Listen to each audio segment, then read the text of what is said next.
नमस्कार मित्रों। आज हम लेकर आए हैं एक नया उपन्यास जिसका नाम है राम कहानी सीताराम, जो कि मधुकर उपाध्याय ने लिखा है। यह एक कहानी संग्रह है जिसकी ऑडियो बुक हम आज सुनेंगे। उपन्यास सुनने से पहले हमारा चैनल सब्सक्राइब कर लें और अपने दोस्तों को शेयर कर दें जो उपन्यास की ऑडियो सुनना चाहते हैं। और आप अपना मनपसंद उपन्यास भी कमेंट कर सकते हैं जिसकी ऑडियो बुक आप चाहते हैं, वह भी उपलब्ध करा दी जाएगी। राम कहानी सीताराम, सीताराम पांडे सूबेदार का थोड़ा सा विवरण मैंने करीब 30 साल पहले पढ़ा था, और आधे पन्ने से कम के उस ब्यौरे ने मेरे मन में उनके बारे में और जानने की यह ललक पैदा कर दी, जो दिल्ली या लंदन की पत्रकारिता और नौकरी की हबड़ तबड़ के बावजूद कभी कम नहीं हुई। बहुत बाद में वह किताब पढ़ने को मिली। सीताराम पांडे की मूल अवधि किताब के अंग्रेजी अनुवाद में लगभग हर पन्ने पर अवधि के 2-4 शब्द पढ़ते हुए लगा कि अगर मूल पुस्तक पढ़ने को मिलती तो शायद बात ही कुछ और होती। इसकी एक वजह यह भी रही होगी कि मैं खुद अवध क्षेत्र का हूं और मेरा घर सीताराम पांडे के गांव तिलोई से ज्यादा दूर नहीं है। बस इसी के साथ शुरू हुई मूल पांडुलिपि की तलाश, जिसका जिक्र मैं आगे करूंगा। सीताराम पांडे ने अपनी किताब संभवतः 1760 में तैयार कर ली थी। इसका पता इस किताब के पहले अनुवादक सैनिक अधिकारी जेम्स नॉरगेट को लिखे उनके पत्र से चलता है, जो उन्होंने पांडुलिपि के साथ अपने छोटे बेटे के हाथ उन्हें भेजा था। उस समय वह सेवानिवृत्त होकर अपने गांव में रह रहे थे और उन्हें पेंशन मिलने लगी थी। 64 साल की उम्र होने के बावजूद सीताराम पांडे काफी सक्रिय थे और बीच बीच में वह अपनी वर्दी पहनकर और तमगे लगाकर पेंशन लेने के लिए छावनी जाते थे। चौपाल पर किस्सा गोई उनका पुराना शौक था और यह लगभग नियमित चलता रहा। सीताराम पांडे मामूली पढ़े लिखे इंसान थे और इस एकमात्र किताब के अलावा लेखक बनने या होने की उनकी इच्छा का कोई और प्रमाण नहीं मिलता। वैसे यह किताब भी उन्होंने अंग्रेज अधिकारियों के बार बार के आग्रह और इस आश्वासन के बाद लिखी कि इससे उनका कोई नुकसान नहीं होगा। अनुशासन प्रिय सीताराम को सबसे बड़ा डर यही था कि अगर उन्होंने किताब लिखी तो कहीं उनकी पेंशन न रोक दी जाए, क्योंकि इतना तय था कि वह किताब में अपने अनुभवों के आधार पर केवल सच लिखेंगे, जिसमें तत्कालीन ब्रितानी फौज या अधिकारियों की आलोचना शामिल हो सकती है। यह आश्वासन मिलने के बाद कि इससे उनकी पेंशन प्रभावित नहीं होगी, सीताराम पांडे ने अपनी किताब पूरी की। सीताराम पांडे 1797 में पैदा हुए और 1812 में सिपाही के रूप में वह बंगाल नेटिव आर्मी की पैदल रेजिमेंट में शामिल हुए। उन्होंने 7 बड़ी लड़ाइयों में हिस्सा लिया, 6 बार घायल हुए और उन्हें बहादुरी के लिए तमगे मिले। इस बीच उनकी तरक्की भी होती रही और वह सिपाही से हवलदार, तनख्वाह हवलदार और बाद में सूबेदार बने और इसी रूप में 1960 में सेवानिवृत्त हुए। 48 साल की सेना की नौकरी के दौरान सीताराम पांडे आगरा, बीकानेर, जयपुर, कंधार, काबुल, गजनी संथाल क्षेत्र और लखनऊ में तैनात रहे। खुद उनकी कहानी के हिसाब से उनका जीवन बहुत रोचक था। हालांकि यह बात उन्होंने कई बार लिखी कि अंग्रेजों की बातें उन्हें कभी समझ में नहीं आई। सीताराम पांडे जिस अवधि में सेना में थे, उस समय ब्रितानी हुकूमत अपना अधिकार क्षेत्र बढ़ाने और स्थापित करने का प्रयास कर रही थी। इसी दौरान गोरखों, पिंडारियों, मरहठों और सिखों से लड़ाइयां हुई और भरतपुर के किले पर कब्जा हुआ। सीताराम पांडे इन सब लड़ाइयों के अलावा पहले अफगान युद्ध में भी शामिल रहे। 1557 के प्रथम स्वतंत्रता संग्राम के समय सीताराम पांडे ब्रितानी सेना में थे और उसकी स्मृतियां उनकी पुस्तक का एक महत्वपूर्ण हिस्सा हैं। अंग्रेज इतिहासकारों के मुताबिक यह स्वतंत्रता आंदोलन नहीं बल्कि सिपाही विद्रोह था जिसे कुचल दिया गया। सीताराम पांडे एक साथ साथ की घटनाओं और उस समय की सोच को पागलपन की बयार कहते हैं और उन्होंने अपना यह विचार कभी नहीं बदला। इस गदर में उनका बेटा अनंती राम भी शामिल था, जिसे गदर के जुर्म में पकड़ा गया और उसे उनके सामने ही गोली मार दी गई। इस हादसे के बावजूद सीताराम पांडे अनुशासन और व्यवस्था के पक्षधर बने रहे। जिस समय खंड का जिक्र सीताराम पांडे करते हैं, उसके बारे में बहुत से दस्तावेज उपलब्ध हैं। सरकारी पत्राचार और दस्तावेजों के अलावा उस समय ब्रितानी फौज में कार्यरत अनेक अधिकारियों ने इस संबंध में अपनी डायरियां और किताबें लिखी, लेकिन किसी भारतीय सिपाही द्वारा लिखा गया कोई विवरण नहीं मिलता। इस दृष्टि से सीताराम पांडे की पुस्तक का दर्जा बढ़कर एक ऐतिहासिक दस्तावेज का हो जाता है, क्योंकि यह अपने किस्म की अकेली किताब है। हो सकता है कि कुछ और पांडुलिपियां कहीं दबी पड़ी हों और बाद में सामने आई, लेकिन फिलहाल सीताराम पांडेय उस काल के लिए एकमात्र भारतीय स्रोत हैं और उनका महत्व बाद के संभावित प्रकाशनों के बावजूद कम नहीं होगा। आमतौर पर यह माना जाता है कि सीताराम पांडेय को अपने संस्मरण लिखने के लिए प्रेरित करने का काम लेफ्टिनेंट कर्नल जेम्स नॉरगेट ने किया, जो बाद में उनकी किताब के अनुवादक भी बने। इससे सीताराम पांडेय के विवरणों की सत्यता की पुष्टि होती है, क्योंकि नॉरगेट न सिर्फ उन घटनाओं बल्कि खुद सीताराम पांडेय को निकट से जानते थे और उन्होंने पांडुलिपि के किसी अंश पर कोई आपत्ति नहीं प्रकट की। जेम्स नॉरगेट का अनुवाद पहली बार एक तत्कालीन पत्र में छपा था, लेकिन उसका कहीं अता पता नहीं चलता। नॉरगेट का कहना है कि 1963 में लंदन के अखबार द टाइम्स ने उस किताब के कई और संस्करण छपे। सीताराम पांडेय से जेम्स नॉरगेट का संपर्क निरंतर बना रहा, क्योंकि 1973 के संस्करण में नॉरगेट सीताराम पांडेय की मृत्यु का जिक्र नहीं करते, लेकिन 1880 के संस्करण में वह लिखते हैं कि सीताराम पांडेय अब संभवतः जीवित नहीं है। अगले 2 दशक तक इस संबंध में कुछ नहीं हुआ, लेकिन 1910 में लेफ्टिनेंट कर्नल फिलट ने इस किताब के महत्व को देखते हुए फैसला किया कि इसे पाठ्य पुस्तक बना दिया जाए। उस समय से भारत में ब्रितानी सेना में काम करने के इच्छुक लोगों के लिए यह अनिवार्य कर दिया कि वे सीताराम पांडेय की किताब पढ़कर इम्तिहान पास करें। फिलट ने इसका अनुवाद उर्दू में किया, जो भारतीय सेना के समाचार पत्र फौजी अखबार में धारावाहिक के रूप में प्रकाशित हुआ। इसके कुछ वर्ष बाद एक और घटना हुई, जिससे पता चलता है कि अगर 1915 में प्रयास किया गया होता तो शायद सीताराम पांडेय की मूल अवधि पांडुलिपि में मिल जाती। यह बात तब की है जब एक पुराने प्रशासनिक अधिकारी सर गिरिजा शंकर वाजपेयी का IHCS के लिए इंटरव्यू हो रहा था। इंटरव्यू बोर्ड में भाषाविद जॉर्ज ग्रियर्सन भी थे, जिन्होंने वाजपेयी के विवरण में यह देखने के बाद कि वह तिलोई गांव के हैं, उनसे पूछा कि वे सीताराम पांडेय के बारे में क्या जानते हैं। जवाब में गिरिजा शंकर वाजपेयी ने कहा कि उन्होंने सीताराम पांडेय की किताब मूल अवधि में पढ़ी है, क्योंकि उसकी एक प्रति सीताराम पांडेय ने उनके दादा को दी थी। वाजपेयी परिवार के सदस्यों को अब इस पांडुलिपि के बारे में कोई जानकारी नहीं है।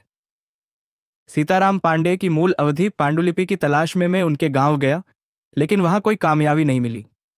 वहां तो यह पता लगाना भी मुश्किल था कि सीताराम पांडेय के वंशज कौन हैं, क्योंकि तिलोई के 2 गांव सिर्फ पांडेय लोगों के हैं। यह भनक मिलने पर कि संभवतः इस पांडुलिपि की एक प्रति रामपुर की रजा लाइब्रेरी में हो, मैं रामपुर पहुंचा, लेकिन कामयाबी वहां भी नहीं मिली। यहां मेरी भेंट एक शोधकर्ता रॉबर्ट स्केलेटन से हुई, जो स्वयं सीताराम पांडेय पर काम कर रहे थे। इसके बाद मैं लंदन चला गया, जहां मैंने सीताराम पांडेय की किताब का अंग्रेजी अनुवाद एक बार फिर पढ़ा। उसी समय मुझे लगा कि मूल पांडुलिपि ढूंढ पाना शायद असंभव है, इसलिए उस भाषा में सीताराम पांडेय की रचना का लुत्फ लेने के लिए उसे अवधि में पुनर्जीवित किया जाना चाहिए। खुद अवध क्षेत्र से होने का लाभ उठाते हुए मैंने वहीं सीताराम सूबेदार की आत्मकथा का अवधि रूपांतर शुरू कर दिया। इस बीच मुझे एक बार फिर भारत आना था और उस समय तक किताब के 12 से 15 पन्ने बचे थे, जिनका अनुवाद होना था। इसमें से कुछ हिस्सा मैंने कोपेनहेगन हवाई अड्डे पर अपनी अगली उड़ान का इंतजार करते हुए पूरा किया और बाकी कोपेनहेगन से दिल के बीच। खाना खाकर जय सब लोग सो गए, तब मैंने अपना तामझाम फैलाया। इस दौरान मेज पर रोशनी की व्यवस्था के लिए एयर होस्टेस ने मेरी सीट बदली और फिर बिना कहे हर थोड़ी थोड़ी देर में चाय पिलाती रही। जब तक विमान दिल्ली में उतरा, सीताराम पांडेय की अवधि पांडुलिपि तैयार थी। अपनी अवधि पांडुलिपि लेकर मैं एक बार फिर सीताराम पांडेय के गांव गया और वहां मैंने उसके कुछ अंश पढ़कर गांव वालों को सुनाए। इरादा यह था कि देखा जाए कि उस क्षेत्र के लोग खुद को मेरी अवधि के कितना निकट पाते हैं, और यह भी कि अगर इस कथा के अंश सुनकर किसी को भूले भटके कुछ याद आ जाए तो शायद खोई हुई मूल पांडुलिपि के कुछ पन्ने मिल जाएं। मूल पांडुलिपि की तलाश की दिशा में तो प्रगति नहीं हुई, लेकिन इतना जरूर हुआ कि गांव के लोगों ने इस भाषा को स्वीकृति दे दी, और यह मेरे लिए कम खुशी की बात नहीं थी। सीताराम पांडेय की पुस्तक भारत और उससे भी ज्यादा ब्रिटेन में विवादों के घेरे में रही है। यह विवाद पुस्तक में लिखी गई बातों पर नहीं, बल्कि उसके लेखक पर है।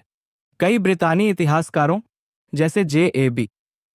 पामर या लॉर्ड सिडमय का कहना है कि इस किताब से यह सिद्ध करना मुश्किल है कि उसके मूल लेखक सीताराम पांडेय ही थे। लॉर्ड सिडमथ ने तो उसकी प्रामाणिकता पर भी संदेह व्यक्त किया है और यहां तक कहा है कि सैन्य दस्तावेजों से इस बात का पता नहीं चलता कि सीताराम पांडेय कभी ब्रितानी फौज में थे। जेम्स नॉरगेट के 1663 में प्रकाशित पहले अनुवाद के लापता होने से भी इस तरह की शंकाएं बढ़ी हैं। कुछ इतिहासकारों का मत है कि सीताराम पांडेय संभव है फौज में रहे हों, लेकिन इस तरह की चुस्त दुरुस्त भाषा लिखना उन जैसे कम पढ़े लिखे व्यक्ति के लिए मुमकिन नहीं लगता। हो सकता है कि उन्होंने टूटे फूटे शब्दों में कुछ पन्ने लिखे हों जिन्हें जेम्स नॉरगेट ने भाषा और तरतीब दे दी हो। कई लोग तो इसे सीधे सीधे जेम्स नॉरगेट की रचना मानते हैं। इन बातों और तर्कों पर विश्वास करना मुश्किल लगता है। सीताराम पांडेय की किताब पढ़ने से यह बात बिल्कुल साफ हो जाती है कि यह उन्हीं की रचना है। बॉम्बे आर्मी के एक इतिहासकार सर पैट्रिक कैडल ने वर्षों सीताराम पांडेय पर काम किया और उनका निष्कर्ष था कि यह किताब सीताराम की ही है। उस समय के गांव-गांव के रिश्तों और छोटी छोटी जिन घटनाओं का उल्लेख इस पुस्तक में है, वह सिर्फ कल्पना के आधार पर लिख सकना संभव नहीं है। पैट्रिक कैडल कहते हैं कि शायद कोई रडियार्ड, किपलिंग या मारियर ही इस तरह की किताब लिख सकते थे। यह बौद्धिक क्षमता जेम्स नॉरगेट में रही हो, वह मानने का कोई आधार नहीं है। पैट्रिक कैडल के प्रयासों से यह भी पता चलता है कि सीताराम पांडेय ने घटनाओं का सही विवरण प्रस्तुत किया है और उन अधिकारियों के नाम भी सही सही लिखे हैं जो उस समय वहां तैनात थे, लेकिन तारीखों के बारे में उनकी याददाश्त गड्डमड्ड हो जाती है। यह बात सीताराम पांडेय ने जेम्स नॉरगेट को लिखे पत्र में खुद स्वीकार की है कि अंग्रेजी महीनों और तारीखों में उनसे कई बार घपला हो गया है। जहां तक ब्रितानी अधिकारियों के नामों का सवाल है, सीताराम पांडेय ने लगभग सभी के नाम बिगाड़ दिए जिन्हें अब कैडल के प्रयासों की वजह से सही सही पहचाना जा सकता है। कैडल कहते हैं कि नामों और घटनाक्रम की इस अस्तव्यस्तता से उन्हें लगता है कि यह किताब सीताराम पांडेय ने ही लिखी है, क्योंकि यह संभव नहीं लगता कि सीताराम ने फौज की नौकरी के दौरान नियमित डायरी लिखी हो। सीताराम पांडेय की किताब 19वीं सदी के प्रारंभ से लेकर मध्य तक की स्थिति के एक प्रत्यक्षदर्शी गवाह के रूप में सामने आती है। इसमें सिर्फ ब्रितानी फौज के अभियान नहीं, बल्कि ब्रितानी सोच और उस समय की सामाजिक संरचना को भी मोटे अर्थों में देखा जा सकता है। सीताराम पांडेय ने इस एकमात्र पुस्तक के अलावा अपने जीवन में कुछ और लिखा हो, इसका प्रमाण नहीं मिलता, लेकिन इससे इतना जरूर स्पष्ट हो जाता है कि उनमें एक प्रेक्षक की पैनी दृष्टि थी और किस्सा गोई की अद्भुत क्षमता। इसे दुर्भाग्य ही कहा जाएगा कि सीताराम पांडेय की मूल अवधि पांडुलिपि अब उपलब्ध नहीं है, लेकिन इससे यह संभावना समाप्त नहीं होती कि वह पांडुलिपि कभी किसी जगह दबी धूल खाती मिल जाए। साहित्य की नज़र से भी इस पुस्तक का महत्व काफी है, क्योंकि इसके सहारे खड़ी बोली के पुरोधाओं के इस तर्क को चुनौती दी जा सकती है कि अवधी गद्य की भाषा नहीं है। एक तरह से देखा जाए तो सीताराम पांडेय की किताब एक आत्मकथा है, जिसकी परंपरा हिंदी खड़ी बोली में 20वीं शताब्दी में शुरू होती है। इसे देखते हुए यह लगभग अनिवार्य सा हो जाता है कि हिंदी गद्य साहित्य के इतिहास का पुनर्मूल्यांकन किया जाए। इस किताब को फिर से उसकी मूल भाषा अवधि में लाने का शुरू में मेरा उद्देश्य सिर्फ इतना था कि पाठकों को यह आत्मकथा लगभग उसी रूप में पढ़ने को मिल सके जिसमें उसकी रचना हुई होगी। मेरी राय में जब तक सीताराम पांडेय की मूल पांडुलिपि नहीं मिल जाती, यह पुनर्रचना कुछ हद तक उसकी कमी पूरी कर सकती है। गैर अवधि भाषी लोगों के लिए अब सूबेदार सीताराम की कहानी हिंदी में पेश कर रहा हूं। उम्मीद है कि किताब आपको पसंद आएगी। जमादार बनाम अवध के नवाब। मेरा जन्म 1897 में अवध के तिलोई गांव में हुआ था। बाबू गंगादीन पांडेय किसान थे। उनके पास 450 बीघा जमीन थी और वे खेती किया करते थे। लड़कपन में घर में कोई तकलीफ नहीं थी और बाबू की गिनती गांव के इज्जतदार लोगों में होती थी। जब 6 साल का था तो मुझे पंडित दिलीप राम के यहाँ भेज दिया गया तालीम के लिए। बाबू और अम्मा का दिलीप राम पर अटूट विश्वास था। उनकी सलाह के बिना वे कोई काम न करते। पंडित जी ने मुझे भाषा पढ़ना लिखना सिखाया और थोड़ा बहुत जोड़ घटाना भी। इतना जान लेने के बाद मैं अपनी उम्र के और लड़कों से अपने आप को बहुत आगे समझने लगा और सीना फुलाकर चलने लगा। बाकी जात के लोग तो मेरी गिनती में कभी थे ही नहीं, बल्कि कहें तो मैं अपने को गुरुजी से भी ज्यादा समझदार मानने लगा था। अगर बाबू उनकी इतनी इज्जत न करते होते तो मैं तो दिलीप राम से भी यह बात किसी दिन कह देता। 17 साल की उम्र तक मैंने खेती बाड़ी में बाबू का हाथ बटाया। मेरे जिम्मे फसल काटना, पानी चलाना और इस तरह का काम डकरने वाले मजदूरों को खाना खिलाना था। अम्मा के एक भाई थे, हनुमान, जो उस समय कंपनी बहादुर की नौकरी में थे, पैदल बटालियन में जमादार। वह 6 महीने की छुट्टी में घर आए और अपने गांव जाते हुए रास्ते में कुछ दिन हमारे घर रुके। मामा खूबसूरत गवरू जवान थे। एक दिन शाम को वह घर के बाहर चबूतरे पर बैठकर गांव वालों को कंपनी बहादुर की अमीरी, तामझाम और उस दुनिया के किस्से सुनाने लगे जो उन्होंने देखी थी। गांव वालों का मुंह खुला का खुला रह गया और वे मामा को ऐसे भौचक देखते रहे मानो उन्हें पूरी बात पर यकीन हो और वे हर बात गांठ बांध कर रख रहे हों। वैसे वहां जितने भी लोग थे उनमें मुझसे ज्यादा ध्यान से कोई मामा की बात नहीं सुन रहा था। वहीं से मेरे मन में आया कि मैं भी उस दुनिया को देखने जाऊं, सिपाही बनकर।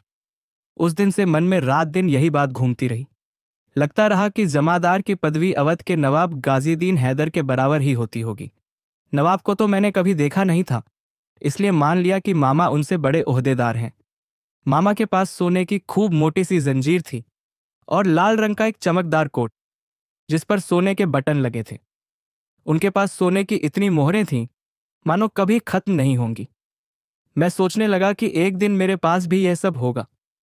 लगा कि एक बार कंपनी बहादुर की नौकरी मिल जाए तो यह सब हो ही जाएगा। मामा ताड़ गए कि मैं उनकी बातें ध्यान से सुन रहा था और यह भी कि मुझे फौज की बातें बहुत अच्छी लगती हैं।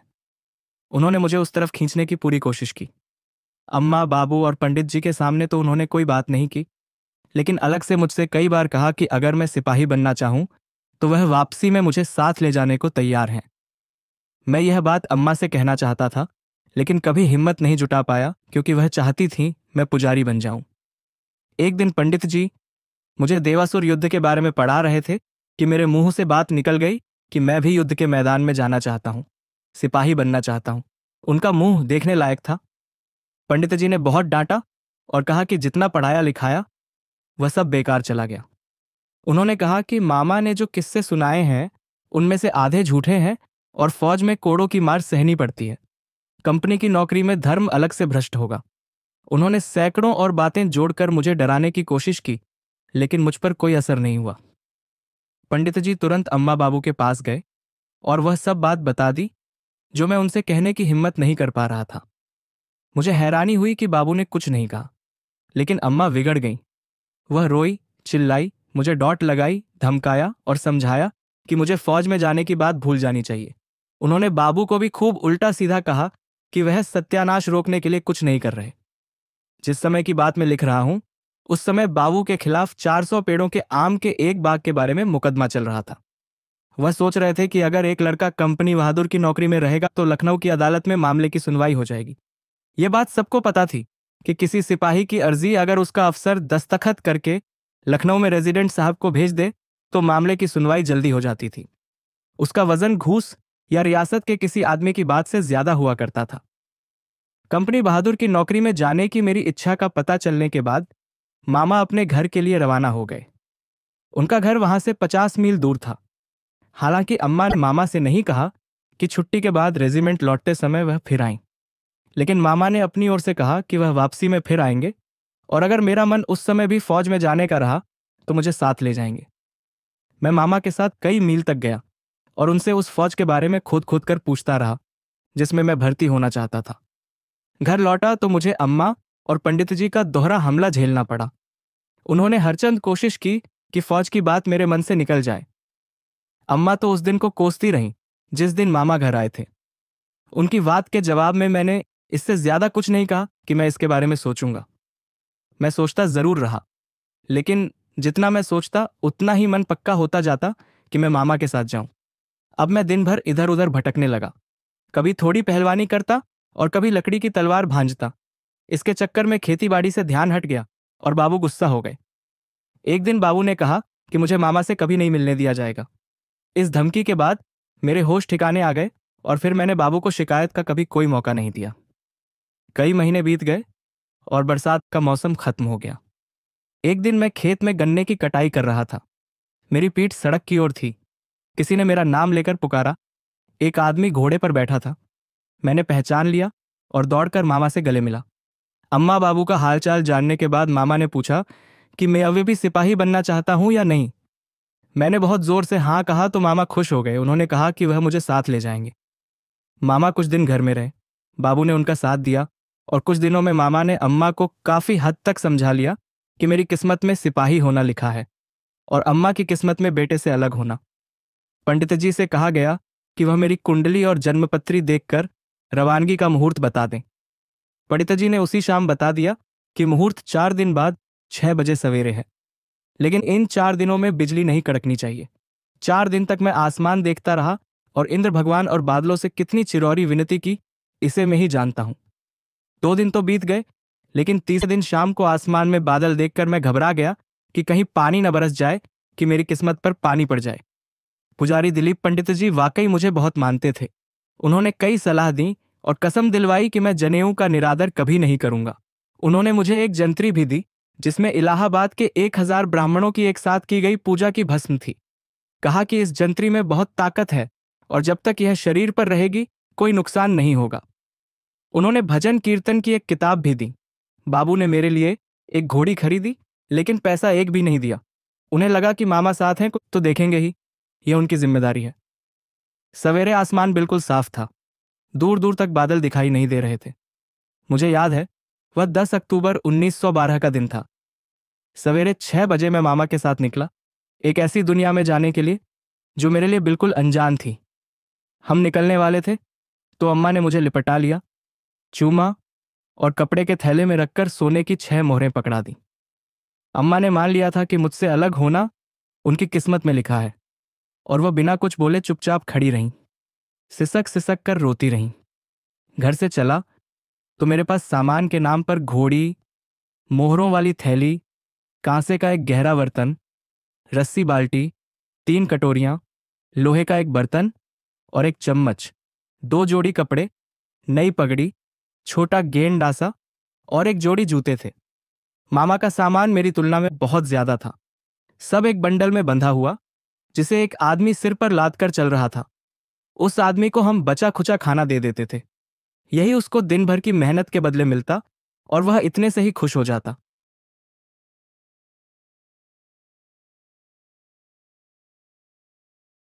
अंडे से निकलने वाले साहब, मामा और मैं तड़के निकलते और तब तक चलते रहते जब तक गर्मी बर्दाश्त होती। तेज गर्मी में हम किसी पेड़ के नीचे सुस्ता लेते और फिर शाम को उतनी ही दूर और चलते जितनी दूर सवेरे चले थे। रात में दोनों किसी सराय में रुक जाते। तीसरे दिन दरसंगपुर गांव पहुंचे जहां मामा के रेजिमेंट के 2 और सिपाही साथ हो लिए। वह भी छुट्टी पर आए थे और उनकी छुट्टियां भी खत्म हो गई थीं। उनमें से एक थे तिलकधारी और दूसरे देवनारायण। दोनों मामा से मिलकर बहुत खुश हुए। उन्होंने मामा से बहुत इज्जत के साथ बात की। देवनारायण के साथ उनका छोटा भाई भी था। वह भी सिपाही बनने की उम्मीद में जा रहा था। मेरी तरह सबके पास तलवारें थीं। देवनारायण के पास एक तमंचा भी था जिसका नाम उन्होंने शेर बच्चा रखा था। कुल मिलाकर हमारा झुंड ठीक ठाक था और लगता था कि हमें ठग और डाकुओं से कोई खतरा नहीं है। उस समय ठग और डाकू बहुत हुआ करते थे। 3-4 दिन बाद रास्ते में गाने बजाने वाली एक मंडली मिली। वह हिफाजत के लिए हमारे साथ चलना चाहती थी। बजनिया मंडली में 2 लोगों के पास ढोल था, 4 सारंगी लिए हुए थे और 2 डफली। एक आदमी के पास तुरही जैसा कोई बाजा था। बड़ी मंडली थी, कुल 9 लोग। मुझे लगा कि आगे का कुछ दिन का रास्ता अच्छा कट जाएगा। उन्होंने बताया कि वे किसी शादी में बाजा बजाने जा रहे हैं। जिस कस्बे का नाम उन्होंने बताया वह रास्ते में ही कहीं पड़ता था। 3 दिन तक सब कुछ ठीक ठाक चलता रहा। बजनिया मंडली के गाने बजाने से बड़ा मजा रहा, लेकिन चौथी रात मामा जाग जाग रहे थे। उन्होंने देखा कि पूरी मंडली इकट्ठा है और कुछ खुसर फुसर कर रही है। वह ऐसी भाषा बोल रहे थे जिसे मामा समझ नहीं पाए। मामा चौकन्ने हो गए और तुरंत उन्होंने बाकी सिपाहियों को जगाकर कहा कि लगता है मंडली वाले बजनिया नहीं ठग हैं। एक सिपाही से जागकर मंडली पर नजर रखने को कहा गया और बाकी लोग सो गए। अगली सुबह मामा ने बजनिया मंडली से कहा कि अब बहुत तेज चलना है और मंडली अब उनके साथ नहीं चल सकेगी। मंडली वाले बहुत रिरियाए कि साथ चलने दिया जाए, नहीं तो उनके लुट जाने का खतरा है, लेकिन मामा चुप ही रहे। अगले दिन तड़के हमारा झुंड निकल पड़ा और बजनिया मंडली वहीं छोड़ दी गई। सीधी सड़क पर 8 मील चले। फिर एक पतली पगडंडी पर मुड़ गए जो 30 मील जाकर फिर सड़क से मिल गई। 4 दिन तक कुछ खास नहीं हुआ। चौथी शाम जहां रुके वहीं 12 लोगों की एक दूसरी मंडली मिली। यह मंडली बांस लेकर चल रही थी। बांस से वे हुक्के की नली बनाते थे। इस मंडली वालों ने भी कहा कि हिफाजत के लिए उन्हें साथ चलने दिया जाए। यही बात बजनिया मंडली ने भी कही थी। तड़के रोशनी हुई तो मुझे लगा कि एक आदमी की शक्ल बजनिया मंडली के आदमी से मिलती जुलती है। यह बात फौरन मामा को बताई। मामा ने जाकर उनसे बात की, लेकिन इनकी बोली बजनिया मंडली से अलग थी। कपड़े गंदे थे और वह मजदूरों की तरह लग रहे थे। इसके बावजूद कुछ डर तो बना ही हुआ था। मामा ने एक सिपाही से उन पर नजर रखने को कह दिया। रात को जब सोए तो बहुत देर तक यह सोच सोच कर नींद नहीं आई कि मंडली वाले ठग हैं। जागने की बहुत कोशिश की, लेकिन थोड़ी देर बाद नींद आ गई। कुछ देर बीता कि मुर्गे की बांग की तरह की आवाज से आंख खुल गई। देखा कि मजदूरों में से 2 लोग हमारे लोगों के पास आ गए हैं।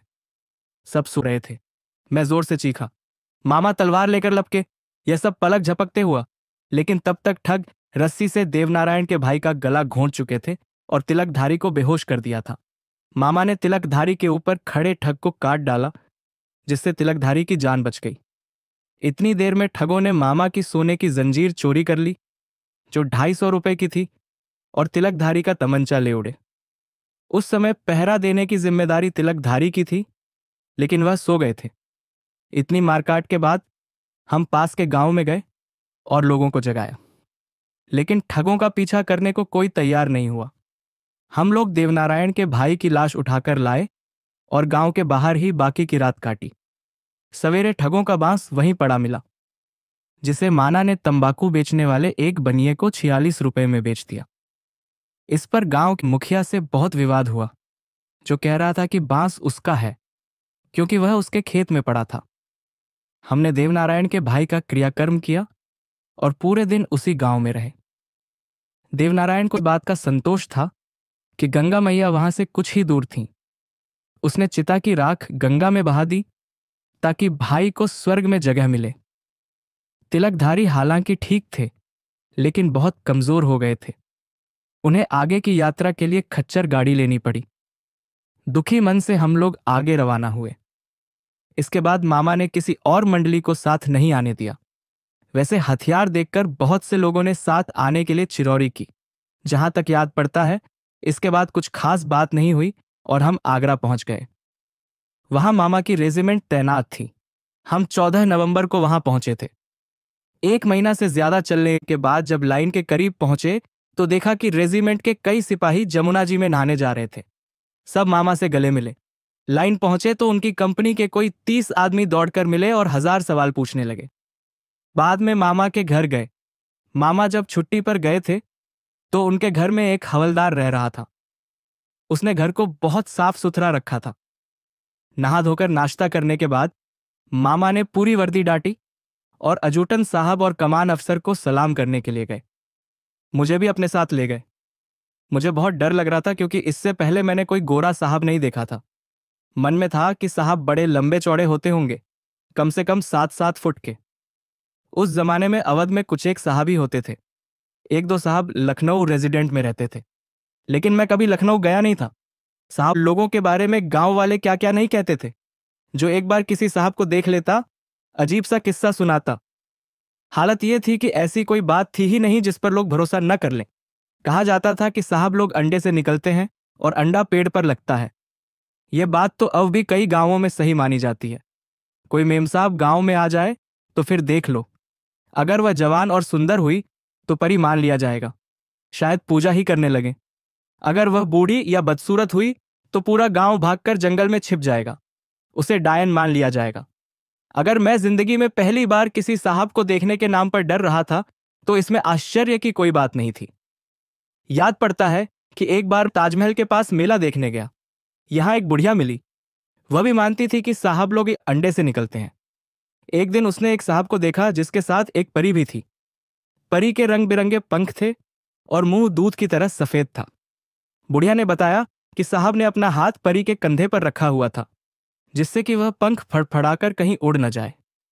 उसे पकड़े रहना जरूरी था। बुढ़िया ने कहा कि यह उसने अपनी आंखों से देखा है और कसम खाकर कहा कि यह बिल्कुल सही है।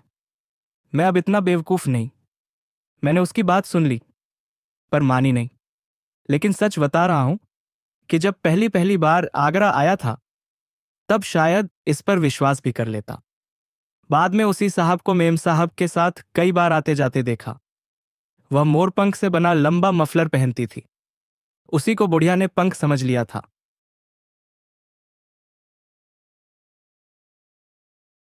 फौज में भर्ती। मामा मुझे लेकर अजूटन के घर गए। बड़ा अफसर था। मामा उसके किस्से कई बार सुना चुके थे। मैं डर ही रहा था। मन में तरह तरह की बातें आती। अजूटन का घर बहुत बड़ा था। हमारे गांव के मुखिया के घर से 4 गुना बड़ा था। वह अपने बरामदे में था, एक बड़ी सी डंडी लिए नए भर्ती होने वाले जवानों को नाप रहा था। मैंने सोचा था कि यह कोई बुजुर्ग, बड़ी बड़ी मूंछों वाला खतरनाक आदमी होगा, पर निकला उलटा।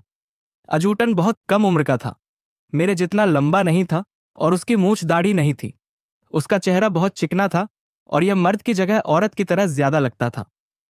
यह पहला अंग्रेज साहब था जिसे मैंने देखा। मैं उससे कोई बहुत प्रभावित नहीं हुआ। विश्वास ही नहीं हुआ कि वह बहादुर भी होगा, क्योंकि हमारे यहां तो दाढ़ी मूंछ सफाचट करवा लेना खराब और बेइज्जती की बात मानी जाती है। सही बात तो यह है कि चिकने चेहरे वाले सिपाहियों पर बड़े चुटकुले बनते हैं। देखकर वह खतरनाक नहीं लगता था, पर उसमें कुछ बात थी। नापजोक करते करते कई बार गुस्से में वह जवानों के सिर दीवार से जोर से भिड़ा देता था, मानो उसे किसी का कोई डर ही ना हो। जवानों को ऐसे देखता था जैसे जान ले लेगा। नापजोक कर लेने के बाद अजूटन साहब मामा की ओर मुड़ा। मैं भौचक रह गया जब यह हमारी भाषा में बोला, बहुत साफ जुबान, एक आध शब्द छोड़कर। मैं बात समझ पा रहा था, लेकिन चुपचाप खड़ा था, डर के मारे कि कहीं मेरा सिर दीवार से न भिड़ा दे। उसकी बात से मुझे ऐसा लगा कि वह मामा को देखकर खुश हुआ। उसने मामा का हाल चाल पूछा और उनकी तलवार को छू कर देखा। इसके बाद मामा से मेरे बारे में पूछा। मामा ने बताया कि मैं सिपाही बनने आया हूं। उसने एक चिट्ठी लिखी और मामा से कहा कि वह मुझे डॉक्टर के यहां ले जाएं। मैं यह देखकर हैरान रह गया कि वह कितनी जल्दी जल्दी लिखता है। जितनी देर में मैं स्याही में पानी मिलाकर एक लाइन लिखता, उतनी देर में उसने 2 पन्ने लिखकर मामा को दे दिए। हम डॉक्टर के घर चल पड़े। डॉक्टर साहब का घर अजूटन साहब के घर से भी बड़ा था। मामा ने बताया कि डॉक्टर साहब की शादी हो गई है और उनके कई लड़के हैं। वह घर में ही थे। हमें अंदर बुलवाया गया। मामा के लिए कुर्सी लाई गई, लेकिन मेरी ओर कोई ध्यान नहीं दिया गया। महीना भर पैदल चलने से मैं थका हुआ था। कुर्सी नहीं आई तो मैं धम्म से जमीन पर ही बैठ गया। मामा ने मुझसे फौरन खड़ा होने के लिए कहा और बाद में बताया कि साहब के सामने बैठ जाने से उनकी शान में गुस्ताखी होती है। डॉक्टर भी हमारी भाषा जानता था, लेकिन अजूटन से कम। यह थोड़ी देर मामा से बात करता रहा, घर जवार का हाल पूछा, फिर अजूटन की चिट्ठी पढ़ने लगा। चिट्ठी पढ़ने के बाद डॉक्टर ने मुझसे कपड़े उतारने को कहा। मैं शर्म के मारे गड़ गया और अपनी जगह से हिल भी नहीं सका, क्योंकि कमरे में एक मेम भी थी। वह मेज पर बैठी हुई थी, जिस पर सफेद चादर बिछी थी, और वह 2 लड़कों को अंडे खिला रही थी। छिछि, मुझे अफसोस हुआ कि मामा के साथ यहां आया। उसी समय पंडितत जी की धर्म भ्रष्ट होने वाली बात याद आई। इसके बाद कपड़ा उतारने का आदेश जोर से मिला। दोनों लड़के भी चिल्लाने लगे, पापा कहते हैं कि कपड़े उतारो, तुम्हें समझ में नहीं आता क्या, गधे, उल्लू, सुअर। डॉक्टर भी उनके साथ शामिल हो गए और कहा कि मैं बेवकूफ और गैंवार हूं। लड़के फिर चिल्लाने लगे, अरे मम्मा देखो, उसके तो पूरे शरीर पर बाल ही बाल हैं। मैं शर्म के मारे भागकर बरामदे में चला गया तो मामा पीछे पीछे आए और बोले, इसमें डर था, शर्म की कोई बात नहीं है, कोई मुझे कोई नुकसान नहीं पहुंचाएगा। डॉक्टर मुझे एक खाली कमरे में ले गए और मेरी जांच की। उन्होंने इतनी जोर से पेट में हाथ घुसाया कि लगा अब उल्टी हो ही जाएगी। फिर मेरी आंखें इतनी जोर से फाड़ कर देखीं कि आंसू निकल आए। सीना जोर जोर से पीटा। इसके बाद ठोकना पीटना बंद कर दिया और कहा कि मैं फिट हूं। मुझे बड़ा सुकून मिला। इसके बाद मामा कर्नल साहब के यहाँ सलाम बजाने गए। मैं हैरान था कि मामा को इतने साहब लोग जानते हैं, उनसे कायदे से बात करते हैं। कर्नल के नाम से मेरी रूह कांप गई। मैं वहां जाना नहीं चाहता था, पर मामा डांट कर ले गए। कर्नल का घर डॉक्टर के घर से भी बड़ा था। यहाँ हमें 1 घंटा बाहर रोक दिया गया और फिर हाजिरी का नंबर आया। मैं डर गया था कि पता नहीं क्या होगा। मेरे पैर कांप रहे थे। सोच रहा था कि कर्नल साहब बहुत खतरनाक होंगे। 1000 लोग इनके नीचे काम करते हैं और जो वह कह देते हैं यही कानून हो जाता है। सोचो मुझे कितनी हैरानी हुई होगी जब देखा कि वह नाटा और बूढ़ा थुलथुल आदमी था। उसके मुंह और सिर पर वाल ही नहीं थे, सफाचट था, रंग लाल लाल था। यह हुक्का पी रहा था और उठकर मामा से मिला। मुझसे बहुत कायदे से बात की और कहा कि मैं हर बात में मामा की तरह बनने की कोशिश करूं। जैसा कि मैंने पहले कहा, मैं जिंदगी में पहली बार कोई साहब देख रहा था। अब मैंने एक नहीं 3-3 साहब देख लिए थे। मेरे मन से गोरे साहबों का डर निकल गया, काफी हद तक। क्या सोच रखा था और वे कितने अलग थे। यकीन नहीं आया कि यह उतने ही बहादुर होंगे जितना लोग कहते हैं। वे सब कदकाठी में मुझसे छोटे थे और मामा से कमजोर लग रहे थे। यह भी समझ में नहीं आया कि साहबों का इतना रुतबा क्यों है, लोग उनसे डरते क्यों हैं। कर्नल साहब के घर में अजीब अजीब सी चीजें थीं, सोच ही नहीं पाया कि उनका क्या करते होंगे। कर्नल के घर के एक कोने में मेज पर शीशे के छोटे बड़े बर्तन और गिलास रखे हुए थे और दूसरे कोने में 7-8 बंदूकें थीं। दीवार पर बाघ, हिरण, चीतल और कई और जानवरों के सिर देंगे हुए थे। साहब ने नीले रंग का कसमसवा कसा हुआ सा कोट पहन रखा था। गले तक बटन बंद था और कंधे पर सोने के गुटके टैंके हुए थे।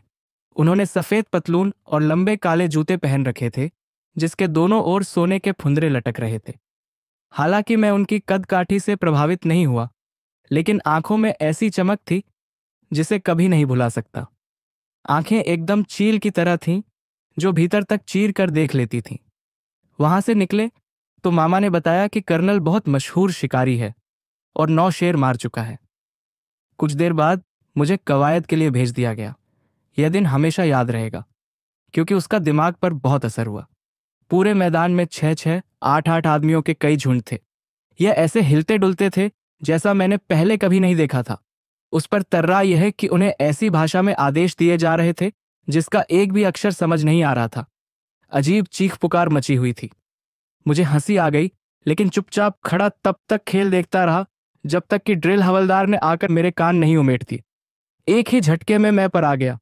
मुझे कई महीने तक कवायद करनी पड़ी।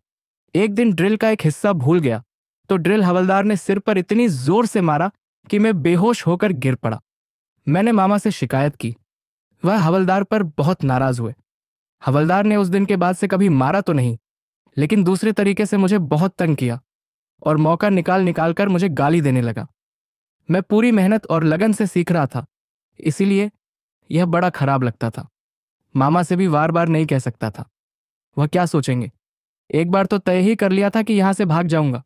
ड्रिल हवलदार ने जाकर अजूटन साहब से कहा कि मैं बहुत जिद्दी और बेवकूफ हूं और कभी सिपाही नहीं बन सकता। हिम्मत जुटाकर एक दिन मैंने मामा से फिर पूरी बात कही, हवलदार की शिकायत की। मैंने मामा को बताया कि मेरे साथ कैसा व्यवहार किया जाता है और यह भी कि अब मुझे उनके साथ आने पर पछतावा हो रहा है। उन्होंने बहुत समझाया और ढाढ़स बंधाया।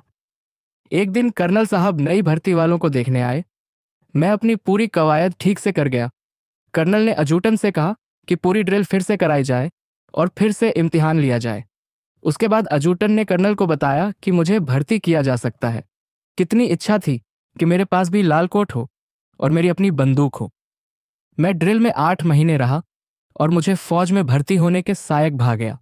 हालांकि कुल 78 लोग ट्रेनिंग ले रहे थे और कई लोग मुझसे भी पहले से आए हुए थे, लेकिन कोई और भर्ती नहीं हो सका। बहुत कम लोगों को इस तरह से भर्ती किया जाता था। यदि लड़ाई चल रही हो तो 7 खबर ड्रिल चलती रहती। कई बार तो हाई इससे भी लंबी हो जाती थी।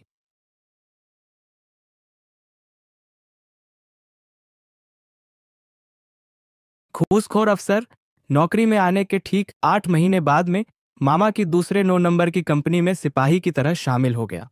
लेकिन तकलीफ खत्म नहीं हुई। ड्रिल हवलदार ने कंपनी के गोरे सार्जेंट से पता नहीं क्या क्या कहा कि वह मुझसे चिढ़ने लगा। बात बात में नुक्स निकालकर सजा देने लगा।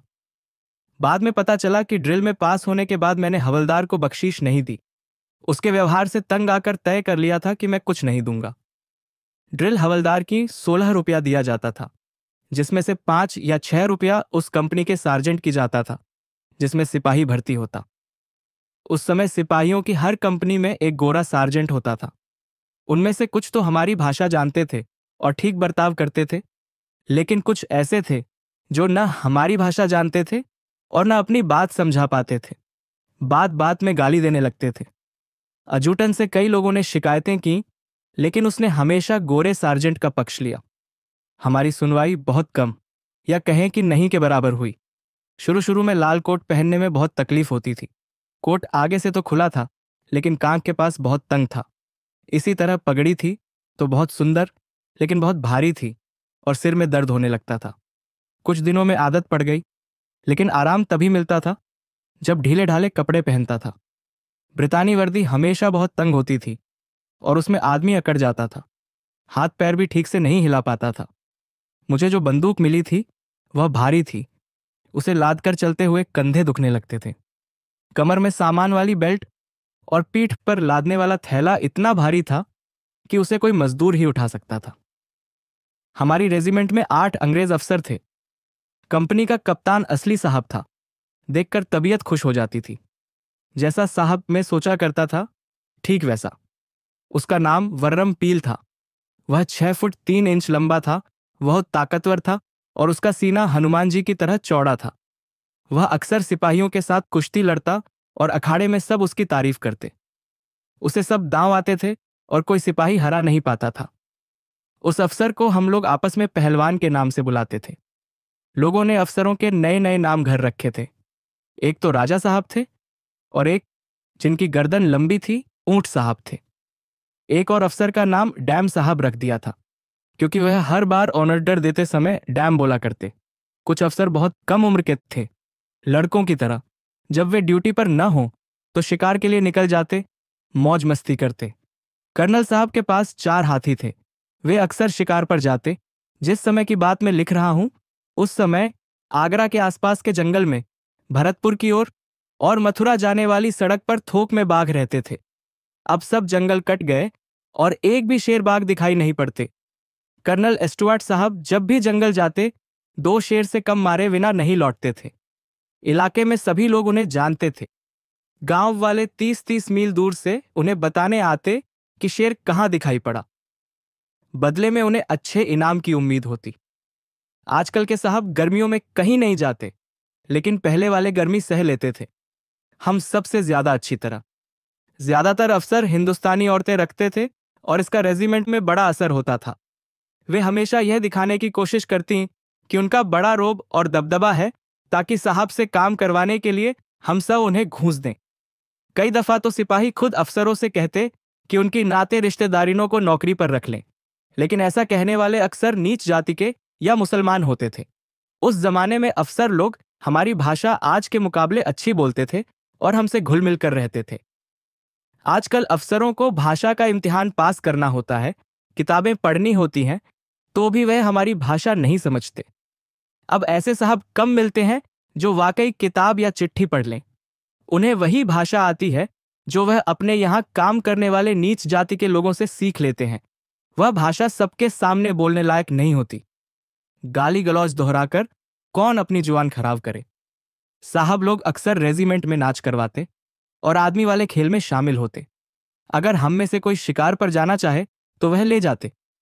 आजकल गोरे साहब लोग नाच देखने कम ही आते हैं, क्योंकि उनके पादरी साहब ने कहा है कि यह ठीक नहीं।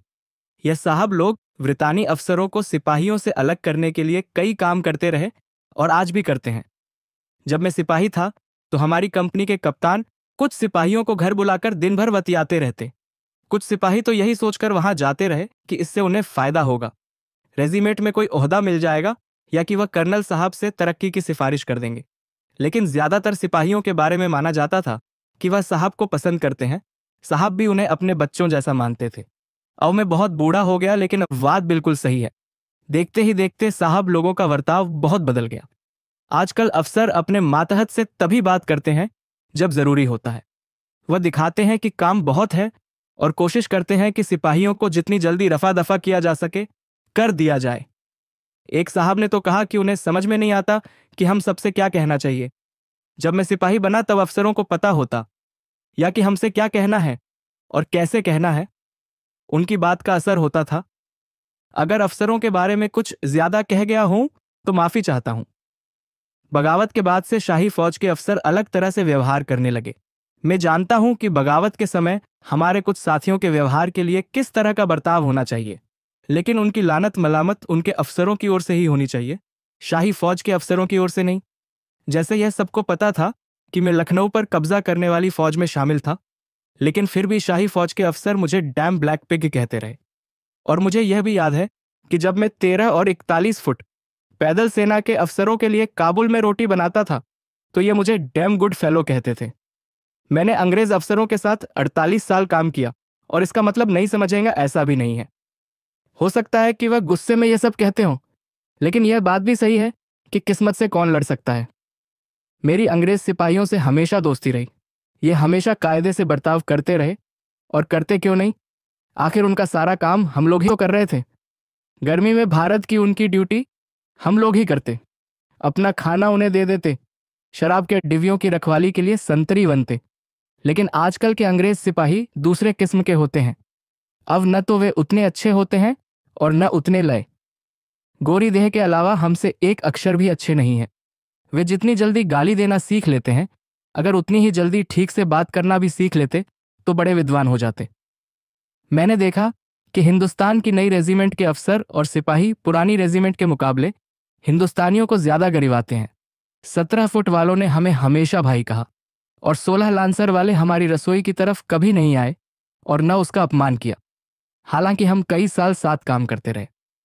मैंने एक बात सुनी थी एक दिन एक कर्नल साहब से, जो मेरी बात थोड़ी थोड़ी समझ लेते थे।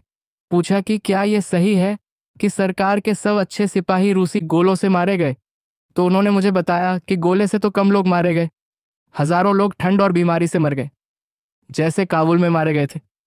तब भी सब यही समझते रहे, खासकर बगावत के दिनों में, कि सरकार के सब सिपाहियों को रूसी लोगों ने मार डाला और अब ब्रिटेन में नए लड़के भर्ती किए जा रहे हैं।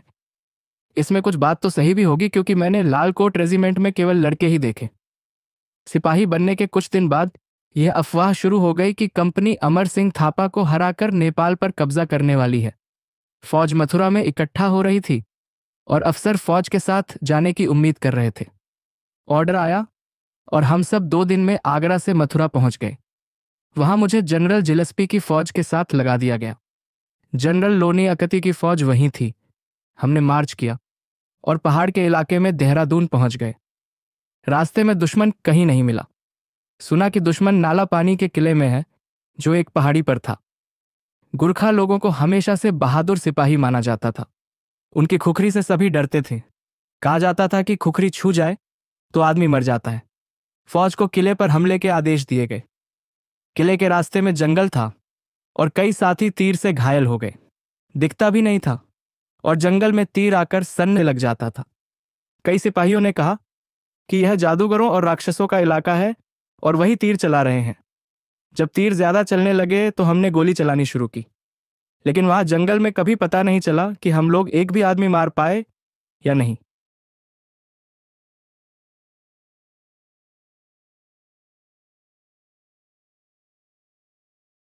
लोनी अख्ती की फौज। लड़ाई के दौरान जब हम नाला पानी किले के नजदीक पहुंचने लगे तो जनरल साहब ने हमले के लिए 4 टुकड़ियां बना दी।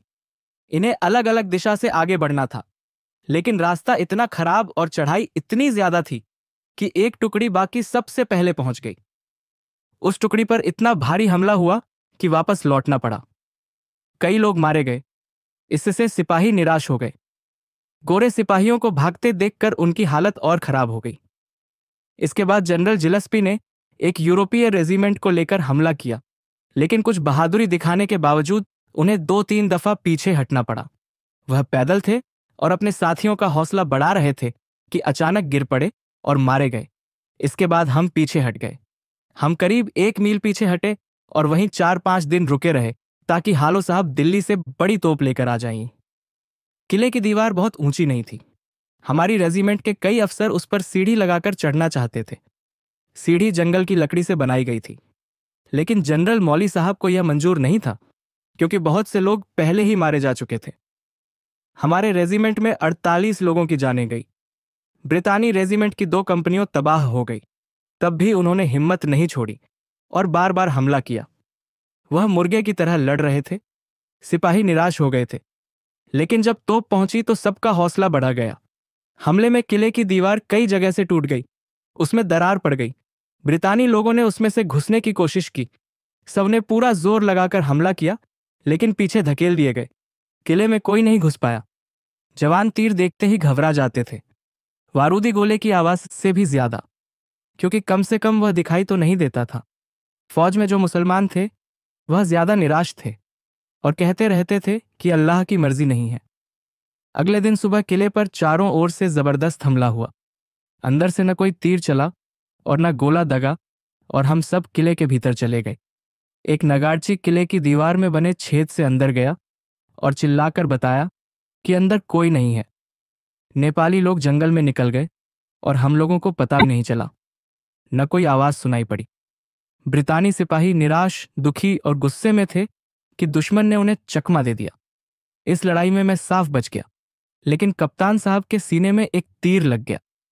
तीर आगे से बहुत चौड़ा था और उसको निकालना मुश्किल था। डॉक्टर का कहना था कि यदि तीर निकाला जाएगा तो कप्तान साहब की जान चली जाएगी। कप्तान को तीर के कारण बहुत तकलीफ हो रही थी। वह दर्द से छटपटा रहे थे। उन्होंने खुद ही खींचकर तीर बाहर निकाल दिया। घाव से इतना खून निकला कि करीब करीब मर ही गए। मुझे उम्मीद नहीं थी कि कप्तान साहब कभी ठीक हो पाएंगे। कंपनी में सब उनको बहुत मानते थे और रेजिमेंट में लोग उन्हें इतना चाहते थे कि सबको बहुत अखर रहा था। लेकिन वर्रमपील साहब को इंग्लिस्तान भेज दिया गया। रेजिमेंट का एक चैंपियन चला गया। उसी समय कमान संभालने के लिए एक नए जनरल आए। मर्तिंदल साहब दुश्मन एक दूसरे किले जैठक में इकट्ठा हो गया था। हमें उस पर हमले का आदेश मिला। जैठक पर ब्रितानी सिपाहियों ने शेर की तरह हमला किया और पागलों की तरह लड़े, लेकिन फिर भी कई लोग मारे गए और भारी नुकसान हुआ। उन्हें पीछे हटना पड़ा। मामा के घुटने पर पत्थर से चोट लग गई। उन्हें बहुत दर्द हो रहा था। अस्पताल के टेंट में मुझे उनकी देखभाल की अनुमति मिल गई। मुसलमान सिपाही कहने लगे कि यह लड़ाई बदकिस्मत है और इसमें कभी कामयाबी नहीं मिलेगी, लेकिन मामा का कहना था कि किसी भी लड़ाई में मार खाने के बाद ब्रितानी सिपाही और जोर से लड़ते हैं। अगले दिन सुना कि गोरखपुर और बेतिया की ओर से बरसर रही फौज को नेपालियों ने मार काट दिया है। साहब लोग बहुत परेशान दिख रहे थे। लॉकी जनरल साहब ने कहा कि केवल कुछ कंपनियों खपी हैं, पूरी फौज तबाह नहीं हुई है। वह चाहे जो कह रहे हो, लेकिन ज्यादातर लोगों ने अफवाह को सही मान लिया था। एक मामा ही थे जो जनरल साहब की बात को सच मानते थे। फौज की हालत खराब थी और वह लड़ने के काबिल नहीं रह गई थी। जितने लोग घायल थे उससे ज्यादा लोग हरिया बुखार से मारे जा चुके थे। हरिया उस समय काफी बड़े इलाके में फैला हुआ था। आसपास के लोग मान रहे थे कि कंपनी के दिन लद गए। इसी का फायदा उठाकर कई लोगों ने सरकार पर हमला करने के लिए सिपाहियों को इकट्ठा करना शुरू कर दिया। हमारी टुकड़ी सिपाहियों के आराम के लिए देहरादून भेज दी गई। रास्ते में दुश्मन ने हमें ज्यादा तंग नहीं किया। वह पहाड़ी लोग थे और मैदान में आने से डरते थे।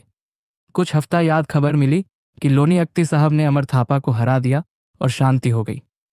हमारी फौज सहारनपुर की ओर रवाना हो गई, जहां एक बड़ा किला था। सरकार ने अमर थापा की बहादुरी से खुश होकर उन्हें अपने देश लौट जाने की आज्ञा दे दी। अंग्रेज बहादुर लोगों की इज्जत करते हैं और उन्हें मारते नहीं। ये बड़ी अजीब बात है। क्या बहादुर लोग सबसे खतरनाक दुश्मन नहीं होते? और फिर वही हुआ जो हम सब सोच रहे थे। अमर थापा के जाने के कुछ महीने बाद फिर लड़ाई शुरू हो गई। मैं तो साहब लोगों को कभी नहीं समझ पाया। मैंने कई दफा देखा कि दुश्मन घायल हो जाए तो साहब लोग उसकी जान वश देते हैं। यह भी देखा कि घायल को साहब ने नहीं मारा, लेकिन वह जैसे ही पलटे घायल ने उन्हें गोली मारकर ढेर कर दिया। एक साहब और थे जिसने एक घायल अफगान को छोड़ दिया और उसे पानी पिलाया, लेकिन उस अफगान लड़ाके ने टुटही तलवार से वार करके जिंदगी भर के लिए उन्हें लूला लंगड़ा बना दिया। एक कहावत है कि घायल सांप ज्यादा जोर से काटता है। सोचने की बात यह है कि अगर दुश्मन की मारना नहीं है तो उससे लड़ने की क्या जरूरत और क्या फायदा। रेजिमेंट को आदेश मिला कि तेज चाल से चलकर जनरल लोनी अख्ती की फौज में शामिल हों। एक रात अचानक बिगुल बज उठा। अफरा तफरी मच गई। किसी को पता नहीं चला कि क्या बात है। बाद में मालूम हुआ कि कुछ जंगली हाथी हमारे कैंप में घुस आए हैं और उन्होंने फौज का माल ढोने वाले हाथियों पर हमला कर दिया है। फौज के हाथी जंजीर तोड़कर इधर उधर भागने लगे। एक बौराया हाथी टेंट में घुस गया और टेंट उखाड़ दिया। इस गड़बड़ी में एक गोरा सिपाही और अफसर के 2-4 नौकर कुचल कर मर गए। अंग्रेज सिपाही गोली चलाना चाहते थे, लेकिन अंधेरे में यह पता करना मुश्किल था कि कौन सा हाथी जंगली है, कौन सा कंपनी का। अफसरों को यह समझाने में बड़ी मुश्किल हो रही थी कि कोई गोली न चलाए। अगर सिपाहियों ने गोली चला दी होती तो पता नहीं क्या होता। हो सकता है कि कुछ सिपाहियों की ही जान चली जाती। कुछ देर बाद जंगली हाथी लौट गए। कैंप में शांति हो गई। महावतों को अपने हाथी मिल गए। 2 को छोड़कर वह दोनों हाथी फिर कभी दिखाई नहीं पड़े। उस रात मैं संतरी की ड्यूटी पर था और वह मुझे कभी नहीं भूलेगी। उतना डर मुझे जिंदगी में कभी नहीं लगा था। जान सरकी हुई थी और लग रहा था कि पता नहीं कब हाथी कुचल दे। मैं ड्यूटी पर था, इसलिए भाग नहीं सकता था। वहीं डटा रहा। मामा ने कहा कि वह भी डर गए थे क्योंकि चोट के कारण वह दौड़ नहीं सकते थे। एक टेंट की रस्सी एक हाथी के पांव में फंस गई।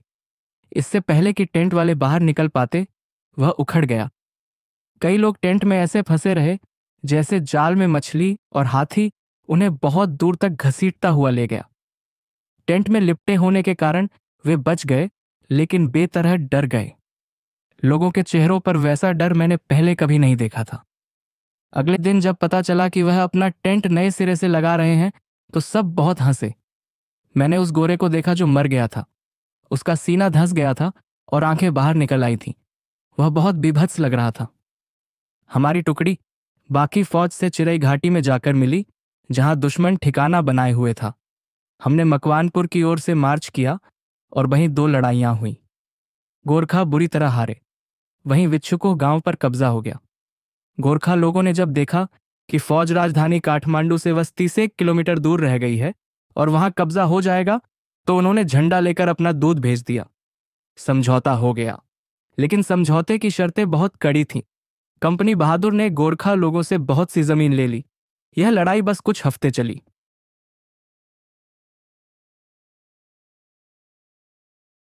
राक्षसों का राज। गोरखा युद्ध के बाद हमारी रेजिमेंट को मथुरा लौटने का आर्डर मिला। हम लोग वहां ज्यादा दिन नहीं रहे। वहीं से लाट साहब लॉर्ड हेटिंग की बड़ी फौज में शामिल होने के लिए भेज दिए गए। हम लोगों की तैनाती पिंडारियों के खिलाफ लड़ाई में होनी थी। पिंडारी लोग दक्कन और दूसरे इलाकों में घूमने वाले घुड़सवार डकैत थे, जो बचने की राह निकल सके तो कभी लड़ाई नहीं करते थे। पिंडारी लोग गांव लूटते, साहूकारों से पैसे वसूलते, गांव की सब सुंदर महिलाओं को उठा ले जाते और लोगों की उम्र देखे बिना हमला करके उनके हाथ पांव काट डालते। कोई आदमी, कोई जगह सुरक्षित नहीं थी। एक दिन एक गांव लुटता तो दूसरे दिन 80 मील दूर दूसरा गांव। कभी कभी 1000 घुड़सवार गांव या कस्बा घेर लेते और 2 लाख रुपए तक फिरौती की मांग करते। पैसे देने के ढंग से अगर उन्हें लगता कि लोगों को ज्यादा मुश्किल नहीं हुई, तो वे मान लेते थे कि कस्बा अमीर है, वहां से और माल मिल सकता है। वे अचानक कस्बे से 20 मील दूर जाकर रुकते और रात में लौटकर हर चीज लूट लेते। जितना लाद सकते लाद ले जाते। आदमी औरत बच्चों में से किसी ने छू की तो उसे मार डालते। अक्सर भारी फिरौती के चक्कर में गांव के मुखिया या सबसे अमीर आदमी को उठा ले जाते। फिरौती में बड़ी रकम मांगते और मांग के साथ अपने शिकार का कान, उंगली या हाथ काट कर भेज देते, ताकि रिश्तेदारों की चिंता बढ़ जाए। यह धमकी साथ रहती ही थी कि रकम नहीं मिली तो शिकार का सिर कलम कर भेज दिया जाएगा। हिंदुस्तान में उस समय पाताल लोक के राक्षसों का राज था। मैं बता नहीं सकता कि उस समय क्या हाल था। भगवान करे वे दिन कभी ना आए। पिंडारी और उनके मुखिया चित्तू का नाम लेने से थरथरी कौंप जाती। व्यापारी हिल जाते, औरतें रोने लगतों। कोई सुरक्षित नहीं था। डकैतों के झुंड में कई तरह के लोग थे। इसमें अच्छे खानदान के गरीब नौजवान शामिल थे, ज्यादातर लोग दक्षिण के।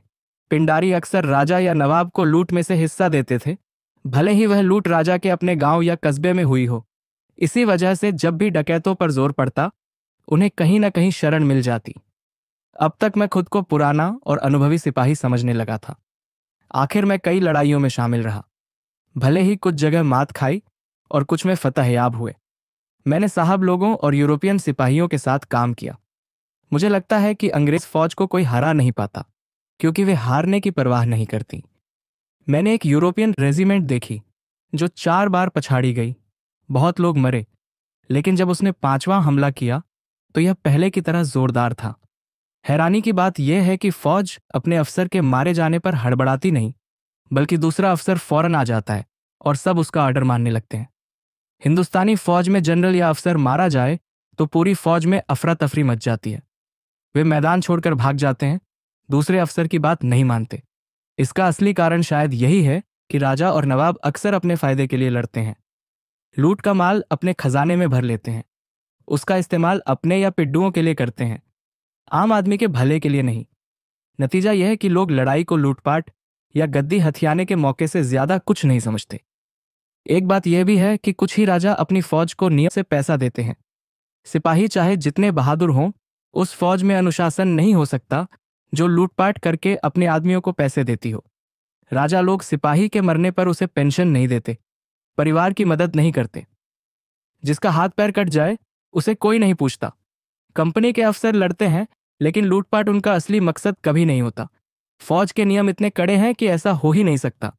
सिपाहियों को तनख्वाह टाइम पर मिलती है और उन्हें पता होता कि तनख्वाह हमेशा मिला करेगी। उन्हें यह भी मालूम होता है कि बदकिस्मती से घायल होने पर उनकी देखभाल होगी और इनाम भी मिल सकता है। लेकिन मैं ये समझ नहीं पाता कि यूरोपियन सिपाही क्यों टूट टूट कर लड़ते हैं। हो सकता है शराब के लिए लड़ते हों। एक बोतल शराब के लिए वे ताबड़तोड़ 10 लड़ाई लड़ सकते हैं। उन्हें लूटपाट में मजा आता है। लेकिन मैंने देखा है कि वे एक बोतल ब्रांडी के लिए थैला भर रुपए दे देते हैं। मैंने सुना है कि अंग्रेज डॉक्टरों ने कोई खास चीज बनाई है जो सिपाहियों की शराब में मिला दी जाती है, इस बात का ख्याल रखते हुए कि मिलावट ज्यादा ना हो।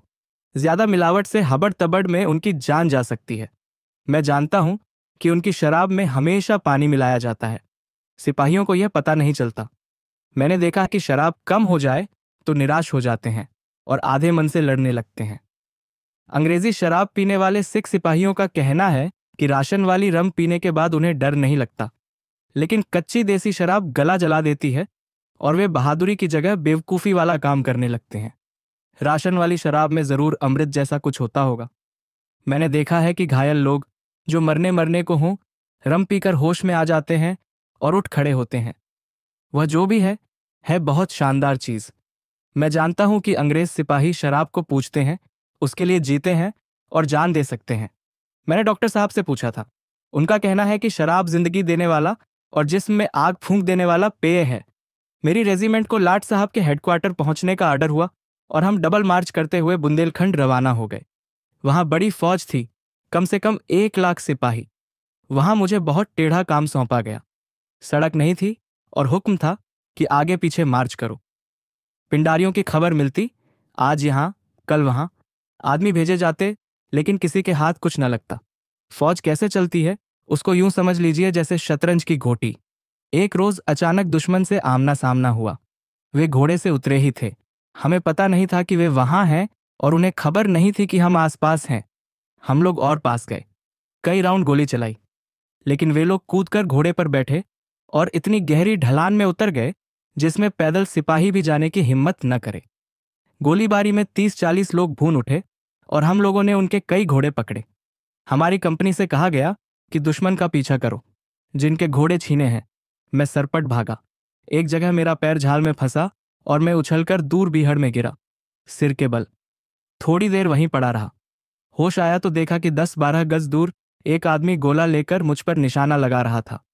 तुरंत बंदूक खींची, निशाना लगाया और गोली दाग दी, लेकिन गोली चली ही नहीं। जब मैं गिरा तो उसकी पिन निकल गई थी। इतने में पिंडारी पीछे आ गए। बाएं कंधे पर वार किया। मैं सरक कर और नीचे चला गया। जब तक होश आया रात हो गई थी। आंख खुली तो जोर की प्यास लगी थी। मैंने देखा कि बदन पर हर ओर खून। घाव से रिसाव तो था ही, बदन जगह जगह कांटों से छिल गया था। हाथ और चेहरा कई जगह से कटा हुआ। मैं हिलडुल नहीं पा रहा था। रात भर दर्द में कराहता वहीं पड़ा रहा। सुबह रेंग कर ऊपर पहुंचा पर थकावट इतनी थी कि फिर बीहड़ में गिर पड़ा। दोबारा गिरने पर घाव से फिर खून बहने लगा, लेकिन इससे उतनी कमजोरी नहीं लगी जितना मैंने सोचा था। घिसट घिसट कर थोड़ी दूर चला। लगा कि अब जान निकल जाएगी। प्यास जोर की लगी थी। मैंने जिंदगी की उम्मीद छोड़ दी। तभी जानवरों के गले में बंधी घंटी की आवाज सुनाई दी। मन में नया जोश भर गया।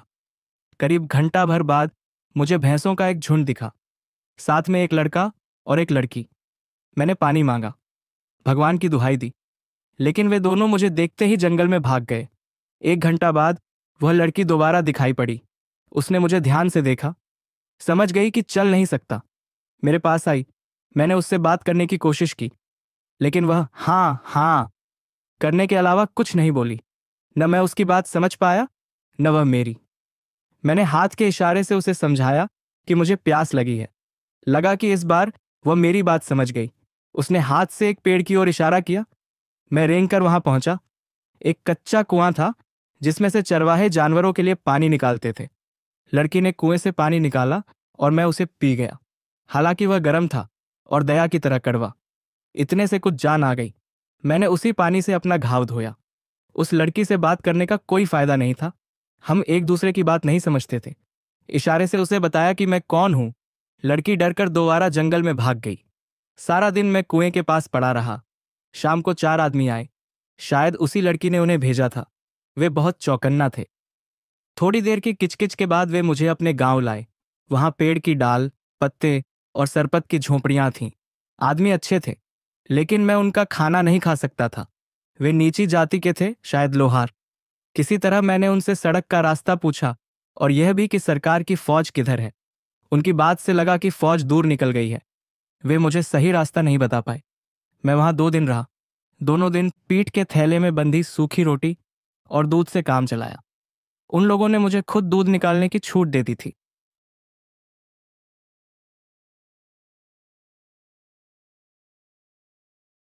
पिंडारियों का सफाया। तीसरे दिन एक आदमी मुझे गांव से बाहर लाया। 2 मील आकर एक पेड़ की ओर इशारा करते हुए उसने तीर चलाकर बताया कि किधर जाना है।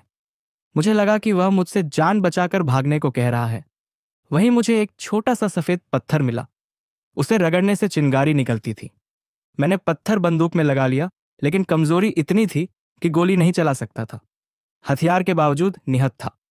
मैंने उसे कुछ पैसे देने की कोशिश की, लेकिन उसने मना कर दिया। हाथ से पेट की ओर इशारा किया, जिसका मतलब मैंने यह समझा कि यहां पैसे की कोई कीमत नहीं है। बाद में मालूम हुआ कि लोग सरकारी पैसा घर में रखने से डरते हैं। पिंडारियों को पता चला तो वे गला काट देंगे। यह डर इतना बड़ा था कि जंगल के लोग ऐसा कुछ करने की हिम्मत नहीं कर सकते थे जिससे पिंडारी बिगड़ जाएं। वह आदमी मुझे सड़क के किनारे छोड़कर लौट गया। मैंने बंदूक की मदद से एक डाल तोड़ी ताकि उसके सहारे चल सकूं। सीने में बहुत दर्द था। मैं धीरे धीरे चल पा रहा था। बीच में जोर की खांसी आई। कफ में खून देखकर मैं डर गया। लगा कि अब नहीं बचूंगा। शाम को पेड़ के पास पहुंचा। वहां एक मंदिर था। एक आदमी वहीं बैठा था, साधु जैसा। वह मेरी भाषा में बोला तो खुशी का ठिकाना नहीं रहा। हालांकि उसका कहना यह था कि मैं वहां से चला जाऊं, उसे परेशान न करूं। मैं थोड़ी देर वहीं लेट गया। उसे अपनी बात बताई। लगा कि उसका दिल कुछ पसीजा। उसने कहा कि अगर पिंडारियों को पता चला कि मैंने सिपाही या सरकार के किसी आदमी की मदद की है तो वे हम दोनों को मार डालेंगे। बाद में उसने नीम की छाल से मरहम बनाया, घाव धोए। काफी आराम मिला। यह जानकर कि मैं ब्राह्मण हूं, उस पर कुछ अच्छा असर हुआ। वह मेरी वर्दी और बंदूक ले जाकर जंगल में छिपा आया। मुझ पर सिंदूर और भभूत छिड़की। जहां वह साधु बैठा था, यहां से सड़क के दोनों ओर दूर तक साफ दिखता। जैसे ही कोई नजर आता, हम छिप जाते। 5 दिन तक कुछ जानवर और चरवाहों को छोड़कर कोई नहीं आया। मेरी तबीयत भी कुछ ठीक हुई। बंदूक के वजन से पीठ में घाव हो गया था, पका और मवाद निकल गया। तकलीफ और बढ़ा गई। छठे दिन काफी दूर अचानक धूल उठती दिखी, तेजी से आगे बढ़ती हुई, जानवरों के खुर की धूल की रफ्तार से तेज। साधु ने मुझसे छिप जाने को कहा। उसने गड्ढे के ऊपर बड़ा पत्थर रख दिया ताकि कुछ दिखाई न दे। पत्थर पर सिंदूर लगा था। दूसरी तरफ हवा आने लायक जगह थी, लेकिन लग रहा था दम निकल जाएगा। मैं जानता था कि सलामती चुपचाप पड़े रहने में है। कुछ ही देर में करीब 30 घुड़सवार पहुंचे। पीने के लिए पानी मांगा। पूछा कि इस तरफ कोई अंग्रेज, सिपाही या उनका कोई आदमी तो नहीं आया। साधु के जवाब से वे संतुष्ट हो गए। घोड़े से उतरे और खाना बनाने की तैयारी करने लगे। अनाज अपने साथ लाए थे। वे साधु से बात करते रहे। बोले कि उन्हें हर ओर से घेरा जा रहा है। वे तीतर की तरह इधर उधर भाग रहे हैं। एक दिन में वे 80 मील चले थे। अपने सरदार करीम खान के यहाँ जा रहे थे, जो ग्वालियर में पनाह लेने की तैयारी में था। यह भी बताया कि उनके बहुत लोग मारे गए हैं। अब वे 2 लाख से घटकर बस कुछ हजार रह गए हैं। उन्हें अपने सरदारों से शिकायत है। कह रहे थे कि चित्तू और करीम अपनी जान बचाने के लिए भाग रहे हैं। घुड़सवारों में से 2 पीछे गड्ढे की ओर आए और सो गए। मेरी सांस रुक गई। डर था कि हिले डुले तो उन्हें भनक हो जाएगी। सूरज चढ़ा तो इतनी गर्मी हुई कि अंदर भट्ठी में बैठने जैसा लगा। महसूस हुआ कि इस बार दम निकल जाएगा। दोपहर में उन लोगों ने सवारी कसी और चले गए। जाते समय साधु से कह गए कि उनका कोई साथी आए तो उससे अटीकुरगढ़ कह दें। वे सब जंगल में गायब हो गए। उनके जाने के आधा घंटा बाद मैं कब्र में से जिंदा निकला। जिंदा कम ही था, लगभग मृत। जान बचाने के लिए मैंने शंकर जी का नाम लिया। 2 दिन और बीत गए। इस बार हम दोनों ने दूसरी ओर धूल उड़ती देखी, फिर भागकर छिपे। लेकिन इस बार घुड़सवार कंपनी के सिपाही थे। लाट साहब और जनरल स्मिथ के बारे में बात कर रहे थे। मुझे लगा कि अब कोई खतरा नहीं। बाहर निकल आया और टुकड़ी के रिसालदार को अपना पता ठिकाना बताया। रिसालदार मेरी बात मानने को तैयार नहीं था, लेकिन तब तक साधु जंगल से मेरी बंदूक और वर्दी ले आया। उन्हें यकीन हो गया। मैंने साधु को 3 रुपए दिए, धन्यवाद दिया और सिपाहियों द्वारा दी गई घोड़ी पर बैठकर उनके साथ चल दिया। संयोग से यह घुड़सवार दस्ता हमारे कॉलम में था। 3 दिन बाद मैं मामा के पास पहुंच गया, जो मान बैठे थे कि मर गया हूं। मामा ने मुझे चिपका लिया। मैं 13 दिन गायब रहा, लेकिन कंपनी में किसी को खबर नहीं थी। कुछ लोगों ने यहां तक कह दिया कि उन्होंने मेरी लाश देखी थी। उनका मानना था कि पिंडारी मुझे पकड़ ले गए। मैं इतना थक गया था और कमजोर था कि अस्पताल में भर्ती होना पड़ा। कर्नल साहब मुझे देखने और मेरा किस्सा सुनने कई बार आए। बाकी अफसरों का बर्ताव भी अच्छा था। डॉक्टर साहब ने मेरी पीठ का गुलथा काट कर निकाल दिया। खून उल्टी हुई। बाद में हालत सुधरने लगी। मैं अब भी इतना कमजोर था कि बंदूक नहीं उठा सकता था, यानी कि फौज के काम का नहीं था। मुझे कर्नल का अर्दली बना दिया गया ताकि इतना ठीक हो जाऊं कि घर भेजा जा सके। अर्दली बनकर मैं बंदूक लादने और संतरी की ड्यूटी करने से बच गया। अजूटन साहब मुझसे हमेशा चिढ़ते थे, लेकिन अब उनका बर्ताव काफी ठीक था। वह मुझसे खुश थे कि घाव लगने के बाद भी मैंने अपनी बंदूक और बारूद नहीं छोड़ा। सब वापस ले आया। मेरे हिसाब से उनके बर्ताव में बदलाव इसी वजह से था। कर्नल साहब ने मेरी ओर जितनी तवज्जो दी, उसका भी असर बाकी अफसरों पर जरूर हुआ होगा। यह बात कमाल की थी। पिंडारियों से लड़ाई के समय दुश्मन को हमारे आने जाने की पूरी जानकारी होती थी, लेकिन हमें उनके बारे में अच्छी तरह पता न होता था। फौज चाहे जितने गुपचुप ढंग से अपनी योजना बनाती, दुश्मन को तुरंत खबर हो जाती। फौज में बहुत से जासूस थे और उन्हें सही खबर देने पर रुपए की थैली मिलती थी, लेकिन सही खबर मुश्किल से ही आती। मुझे लगता है कि जासूस दुश्मन को हमारी खबर पहले दे देते थे। फौज को पिंडारी लोगों के आने के बारे में तब बताते जब वे बहुत नजदीक आ चुके। इसी से दुश्मन ज्यादा सतर्क रहता। उसे भागने का मौका हमेशा मिल जाता। पिंडारी लोगों के कहीं होने की खबर सुनकर फौज डबल मार्च करती वहां पहुंचती और गांव वालों को देखकर यह भी पता चलता कि पिंडारी वहां थे। सही खबर देने के लिए जासूसों की तारीफ होती। लेकिन एक बात पक्की थी, जब तक फौज पहुंचे दुश्मन नदारद हो चुके होते थे। फौज और पिंडारियों का आमना सामना अचानक और उसी समय होता जब उनके होने की खबर जासूसों से न मिली हो, या जासूसों ने कहा हो कि 40 मील तक पिंडारियों का अता पता नहीं है। मैं तो यही सोचता था कि उन भेड़ियों को खत्म करने में हर आदमी खुशी खुशी शामिल होगा, लेकिन ऐसा था नहीं। कई राजा और राजकुंवर उनकी मदद करते, कुछ चोरी छिपे तो कुछ खुल्लम खुल्ला। मुझे इस बात पर कोई हैरानी नहीं हुई कि बुंदेलखंड में सब के सब उनके पक्ष में थे। जिसके पास घोड़ा था, समझ लो कि पिंडारी था। हालत यह थी कि अगर उनका बस चलता तो वे मरहठों से ज्यादा बड़े लुटेरे होते। सारे जनरल और कर्नल इस बात पर हैरान होते कि जिस राजा के इलाके में पिंडारी लूटपाट करते वही उन्हें शरण देता। मैं इसका कारण पहले ही बता चुका हूं। सिपाहियों का जत्था सारी सारी रात चलता, लेकिन उन्हें यह पता नहीं होता था कि जाना किस दिशा में है। फिर गैड से कहा जाता कि फलां फलां की जगह का रास्ता बताओ। गैड लोगों पर चील जैसी नजर रखनी पड़ती थी।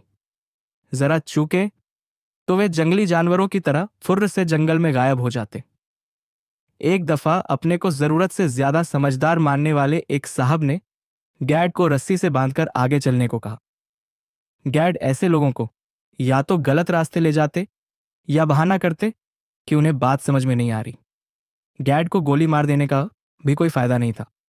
वे पिंडारियों के साथी थे और सरकार से नफरत करते थे। मैंने सुना था कि अगर किसी ने सरकार को खबर की और मदद की तो पिंडारी उसको बहुत कड़ी सजा देते हैं। इस डर से कोई फौज की मदद नहीं करता।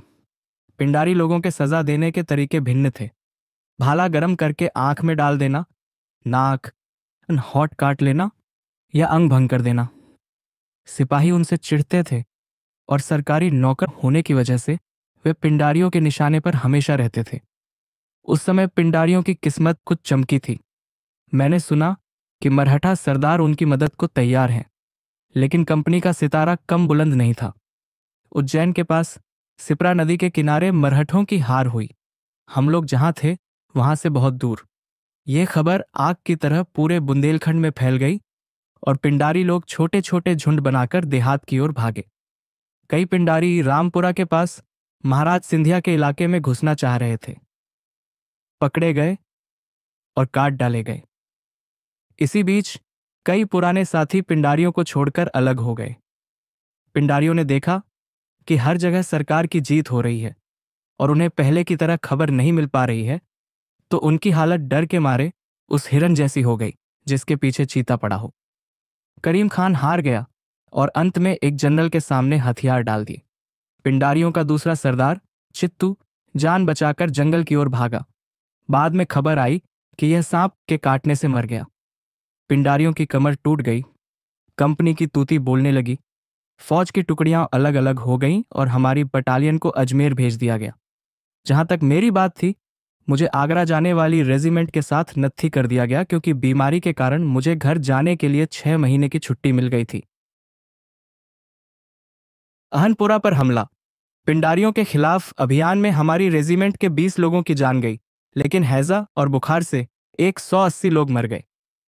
100 लोगों की हालत इतनी खराब थी कि वे गांव लौटने लायक ही बचे। कुछ लोग कहते कि रेजिमेंट के पीछे चलने वालों में 700 लोग हैजे से मर गए। उस इलाके में हैजे का इलाज नहीं था। डॉक्टरों ने यह बीमारी पहले नहीं देखी थी और वे इसका इलाज नहीं कर पाए। मुझे जिस रेजिमेंट के साथ नत्थी किया गया था, मैं उसके साथ सही सलामत आगरा पहुंच गया। 11 रुपए में एक घोड़ी खरीदी।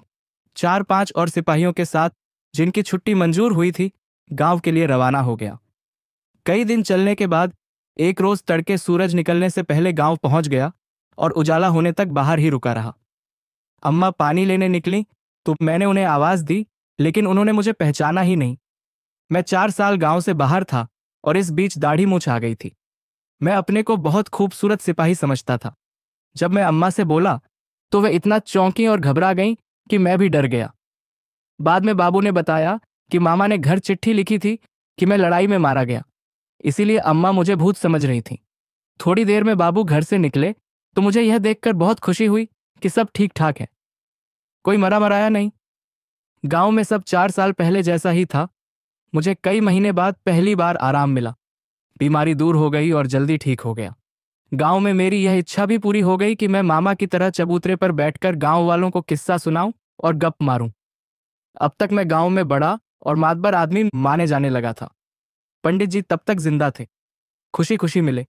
बोले कि यह सब उसी जंत्री का कमाल है जो उन्होंने मुझे घर से जाते समय दी थी। जब मैं फौज में था तभी अम्मा ने एक किसान की लड़की के साथ मेरी शादी की बात पक्की कर दी। आपको मालूम है कि हमारे यहाँ शादी की बात माँ बाप करते हैं और हम लोग शादी होने तक अपनी पत्नी का चेहरा भी नहीं देखते।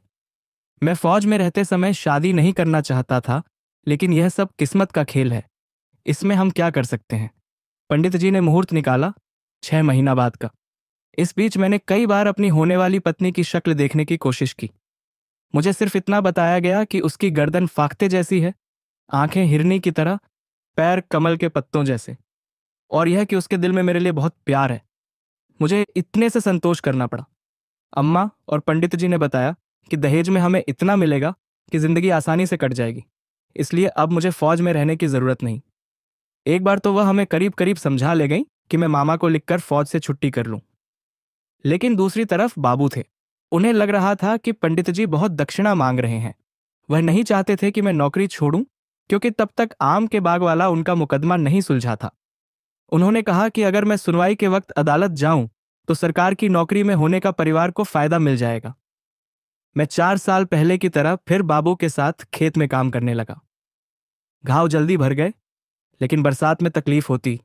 एक रोज शाम को मैं अपने घायल होने का किस्सा सुना रहा था। उसी में जंगल में भैंस चराने वाली लड़की का जिक्र आया।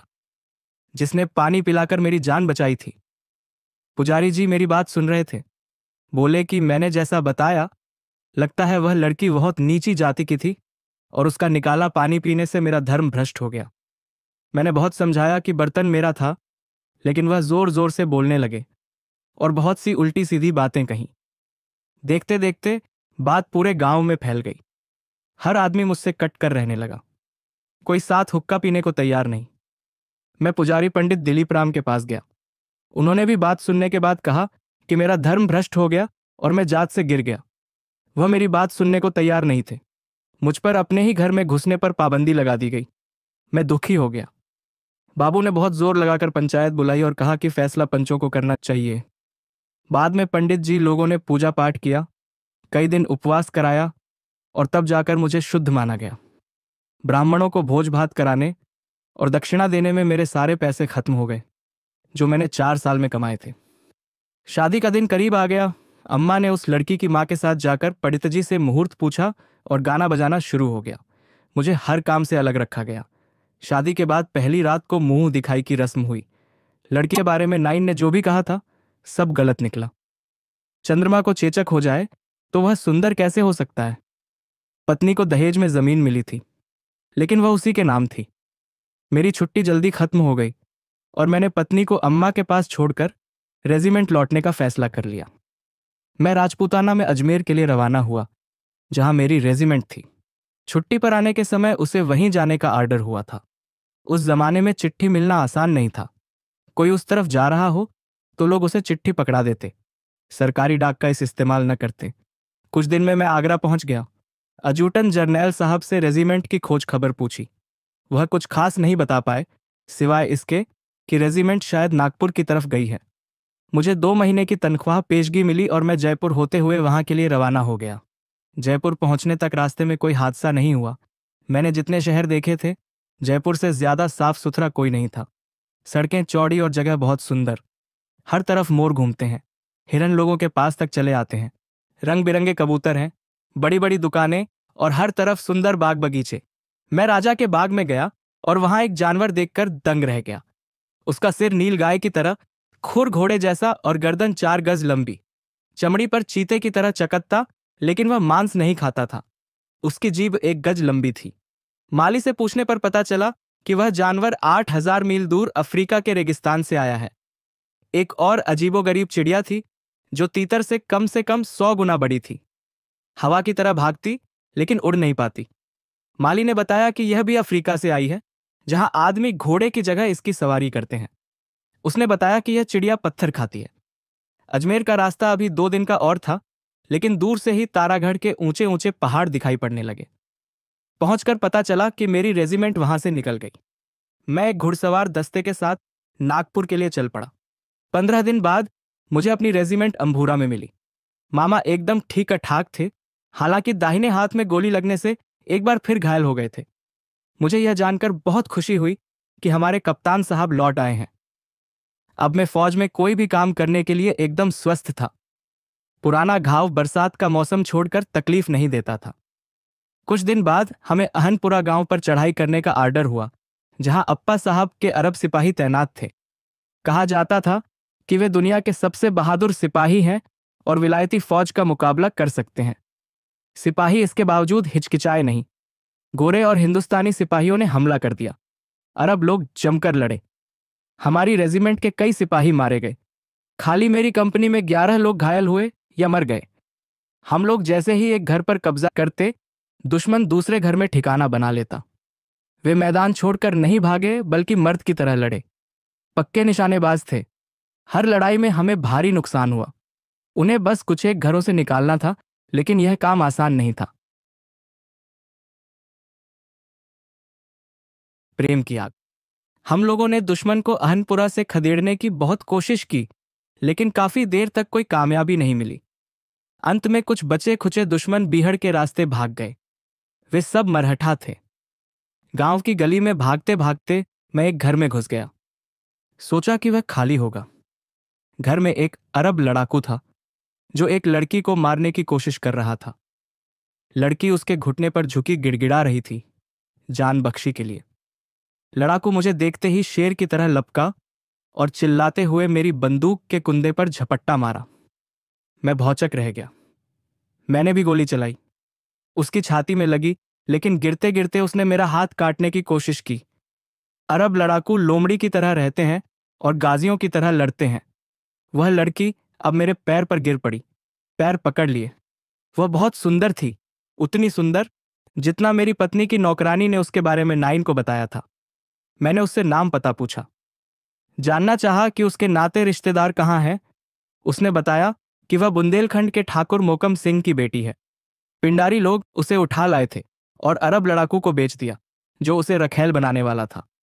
लड़की के पिता और कई संबंधी जायदाद बचाने के चक्कर में मारे गए।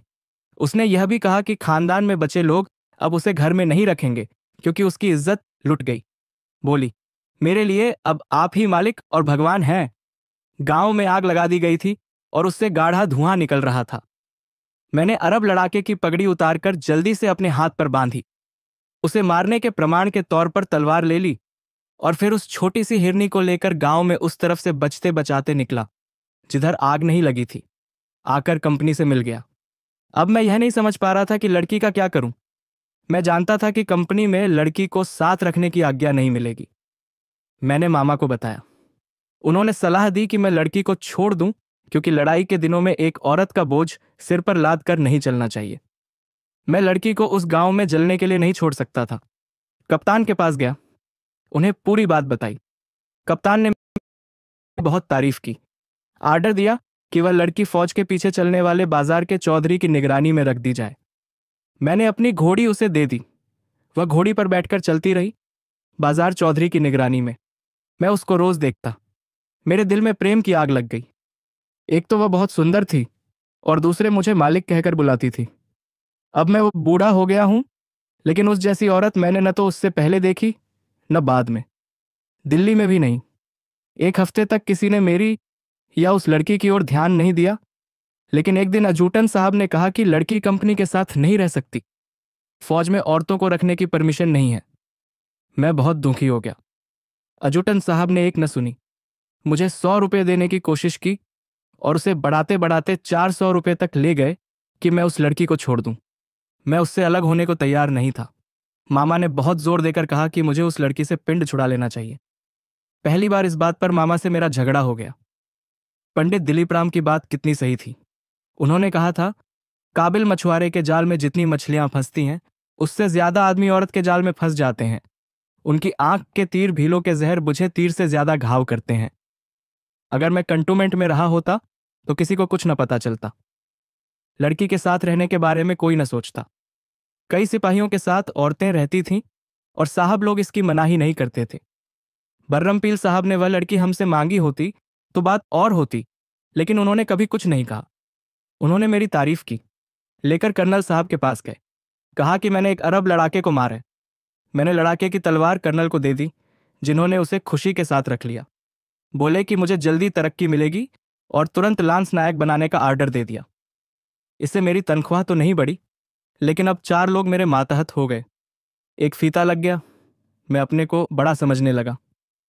हमारी रेजिमेंट एक किले से दूसरे पहाड़ी किले तक मार्च करती रही। एक मुठभेड़ में 2 अफसर मारे गए और 4 घायल हो गए। घायल होने वालों में अजूटन साहब भी थे, जिनके दाहिने कंधे पर तलवार का बड़ा घाव लगा। अप्पा साहब की नौकरी में तैनात अरब लड़ाकुओं की उनकी बहादुरी के कारण बहुत इज्जत थी और उन्हें हम सिपाहियों से 2 गुना तनख्वाह मिलती थी।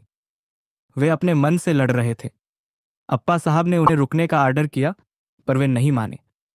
मुश्किल यह थी कि कोई साहब उनकी भाषा नहीं बोल पाता था। हमें लगा कि अरब लड़ाके हथियार डाल देने का सरकार का हुक्म समझ ही नहीं पाए। सरकार की शर्त थी कि लड़ाके हथियार डाल दें और हिंदुस्तान से चले जाएं, लेकिन इस पर तामील नहीं हुई। लड़ाके आर्डर समझे या नहीं समझे, लेकिन माने कभी नहीं। अंत तक लड़े। न कोई रियायत मांगी, न दी। उन्होंने सफेद झंडा लेकर सरेंडर करने से इनकार कर दिया और मेजर इस्पाक के कमान वाली 10वीं फौज की दूसरी बटालियन की 3 कंपनियां लगभग पूरी तरह तबाह कर दी। इसका बदला ब्रिगेडियर जनरल एडम्स साहब ने बाद में लिया। उन्होंने अरब और गोंड लोगों की एक पार्टी को काट डाला, जिसका सरदार चिनसप था। हासर के किले का सरेंडर करने के आर्डर हुए लेकिन उसके हाकिम जसवंत राव बात मानने को तैयार नहीं थे और लड़ना चाहते थे। एक अंग्रेज अफसर उन्हें समझाने के लिए किले के दरवाजे तक गया। कहा कि महाराज सिंधिया अंग्रेजों के दोस्त हैं और वही इस किले के मालिक हैं। लेकिन इस बात का जसवंत राव पर कोई असर नहीं हुआ। अपने किले की मजबूती और अरब लड़ाकों की बहादुरी पर जसवंत राव को इतना भरोसा था कि उन्होंने उस अफसर की बेइज्जती की और उस पर गोली चला दी। अपने एक अफसर के साथ ऐसा व्यवहार देखकर ब्रितानी सिपाही गुस्से में उबल पड़े। किले पर चढ़ाई के लिए तैयार हो गए। किला बहुत मजबूत था। कई सिपाही मानते थे कि घेराबंदी लंबी चलेगी, लेकिन मामा ने बताया कि कंपनी एक बार पहले उस किले पर कब्जा कर चुकी है। इस बार उसकी फौज मजबूत है और बड़ी तोप भी है, इसलिए कब्जा आसानी से हो जाएगा। अब तक किस्मत ने मेरा साथ दिया था, लेकिन इस बार किलेबंदी देखकर मैं डर गया। फौज के तोपखाने ने भारी हमला किया और दुश्मन ने भी कई बार हल्ला बोला। एक कर्नल फ्रासन साहब थे, आगे बढ़कर कस्बे में घुस गए और कुछ दुकानों पर कब्जा कर लिया। 2-3 दिन बाद दुश्मन को पीछे धकेलने के चक्कर में मारे गए। अगले दिन सवेरे दुश्मन किला छोड़कर भाग गया और हमारी रेजिमेंट को उस पर कब्जे का आर्डर हुआ। हम सब लपके, लेकिन तभी दुश्मन ने जमीन में गाड़ कर रखा बारूद उड़ा दिया, एकदम वहीं जहां हम लोग थे। मैं हवा में उड़ गया और बेहोश हो गया। बहुत देर तक न कुछ दिखाई पड़ा, न सुन पाया। होश आया तो देखा कि 2 यूरोपीय तोपची पैर पकड़कर मुझे मलबे से खींच रहे थे। उसमें से एक ने मेरे मुंह में जबरदस्ती रम डाल दी। वे हमें एक साहब के पास ले गए और फिर यह मानकर कि मैं मरने ही वाला हूं, मुझे अस्पताल भेज दिया गया। मेरा पैर नहीं टूटा था, लेकिन बायां हाथ झूल गया था। सिर पर पत्थर या लकड़ी से 4 जगह छेद हो गया था। मुझे लगा कि इसे घाव मान सकते हैं, क्योंकि इसका मतलब होता कि सरकार की नौकरी में मुझे 6 बार घाव लगा। मुझे नहीं मालूम कि टेंट में मैं कितने दिन पड़ा रहा। वहीं पड़े पड़े तोप के गोलों की आवाज सुनता रहा। एक रोज तोप अचानक चुप हो गई और उसी दिन मेरी आवाज थोड़ी थोड़ी लौट आई। मैंने मामा और कंपनी के बारे में पूछा तो बताया गया कि रेजिमेंट में मुझे तिलकधारी धीर, कादिर बख्श और देवनारायण को छोड़कर बाकी सब लोग मारे गए। 4 लोग गार्ड ड्यूटी पर थे और बच गए, लेकिन उस धमाके में कुल 47 लोगों की जान गई। झक्की मेजर की कहानी। घेराबंदी के बारे में मेरा डर कितना सही साबित हुआ। मैं दुहक में डूब गया। मामा की लाश मिली ही नहीं। मलबा दूर दूर तक फैला था और उसे साफ करने का समय नहीं था। उस समय अस्पताल के टेंट में इतने लोग घायल होकर पड़े थे कि अफसरों को अपना टेंट खाली करके घायलों को देना पड़ा। मेरा कप्तान बहुत अच्छा था। धमाके में घायल हुए कप्तान बर्मा साहब हमारे ही टेंट में थे। बर्रमपील साहब बाल बाल बच गए। धमाका होने के समय बारूद से कुछ ही गज दूर थे और मुंह के बल जमीन पर गिर पड़े। उन्हें चोट नहीं लगी। 2 नंबर की कंपनी बिल्कुल तबाह हो गई। किले पर कब्जा हो गया। हमें बताया गया कि किले में कई तरह के लोग मिले, अरब, बलूच, काबुली और न जाने कौन कौन। सरकार ने एक बार फिर जसवंत राव को जाने दिया और उन्हें सजा नहीं दी। मैंने कप्तान से पूछा कि जसवंत को मारा क्यों नहीं गया। कप्तान ने कहा कि वह अपने मालिक महाराज सिंधिया के हुक्म की तामील कर रहे थे। सिंधिया अपने को कंपनी बहादुर का दोस्त कहते थे, लेकिन हकीकत में उसके दुश्मन थे। कप्तान ने कहा कि सजा सिंधिया को दी जाएगी। इस सरकार का कानून विचित्र है और उसका व्यवहार समझ में नहीं आता। ऐसे लड़ने का क्या फायदा कि आदमी अपने दुश्मन को न मारे।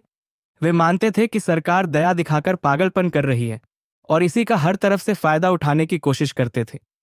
लड़ाई में उन्हें शराब मिला करे तो वे खुश रहते हैं। लड़ाई उनके लिए मौज मस्ती है। लड़ाई खत्म होने के बाद फौज की टुकड़ियां अलग अलग हो गईं और सब रेजिमेंट अपने ठिकानों की ओर रवाना कर दी गईं। हमारी बटालियन को अलीगढ़ जाने का आर्डर हुआ और हम अस्पताल की खटारा गाड़ी पर लाद दिए गए। बीमारी के कारण मुझे गांव जाने के लिए दोबारा छुट्टी मिल सकती थी, लेकिन मैं न जाने क्यों तुरंत जाना नहीं चाहता था। मुझे तबीयत ठीक न होने की वजह से कुछ दिन रुकने की अनुमति मिल गई। मैं एक झोंपड़ी में रहा। वह हिरनी ठकुराइन मेरी सेवा शुश्रूषा करती रही। मैं इतना खुश था जितना घर में कभी नहीं रहा। कुछ ही महीने में बिल्कुल चंगा हो गया। सरकार उस समय कई नई बटालियनें बना रही थी और हमारे कर्नल साहब ने कहा कि अगर मैं नई बटालियन में जाना चाहूं तो मेरी तरक्की हो सकती है और मैं नायक बन सकता हूं। मामा मर गए थे और कंपनी के बाकी साथियों का हाल अच्छा नहीं था। मैंने अपनी पुरानी कंपनी छोड़ देने का फैसला कर लिया। इसमें सबसे ज्यादा तकलीफ इस बात से हुई कि मुझे अपने कप्तान साहब को छोड़ना पड़ा। मैं जुलाई 1820 में फतेहगढ़ में नई बटालियन में शामिल हुआ। पता चला कि उसमें केवल 2 कंपनियां हैं, जिनमें कई अलग अलग रेजिमेंट से सिपाही लाकर भर्ती किए गए हैं।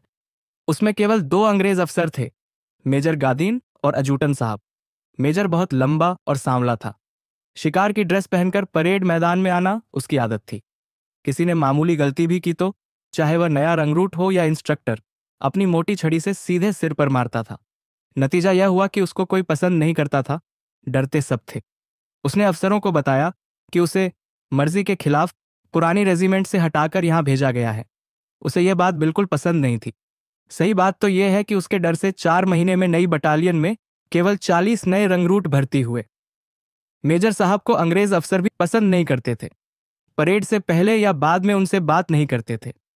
मेजर की दोस्ती लगता है कि केवल उनके बावर्ची से थी।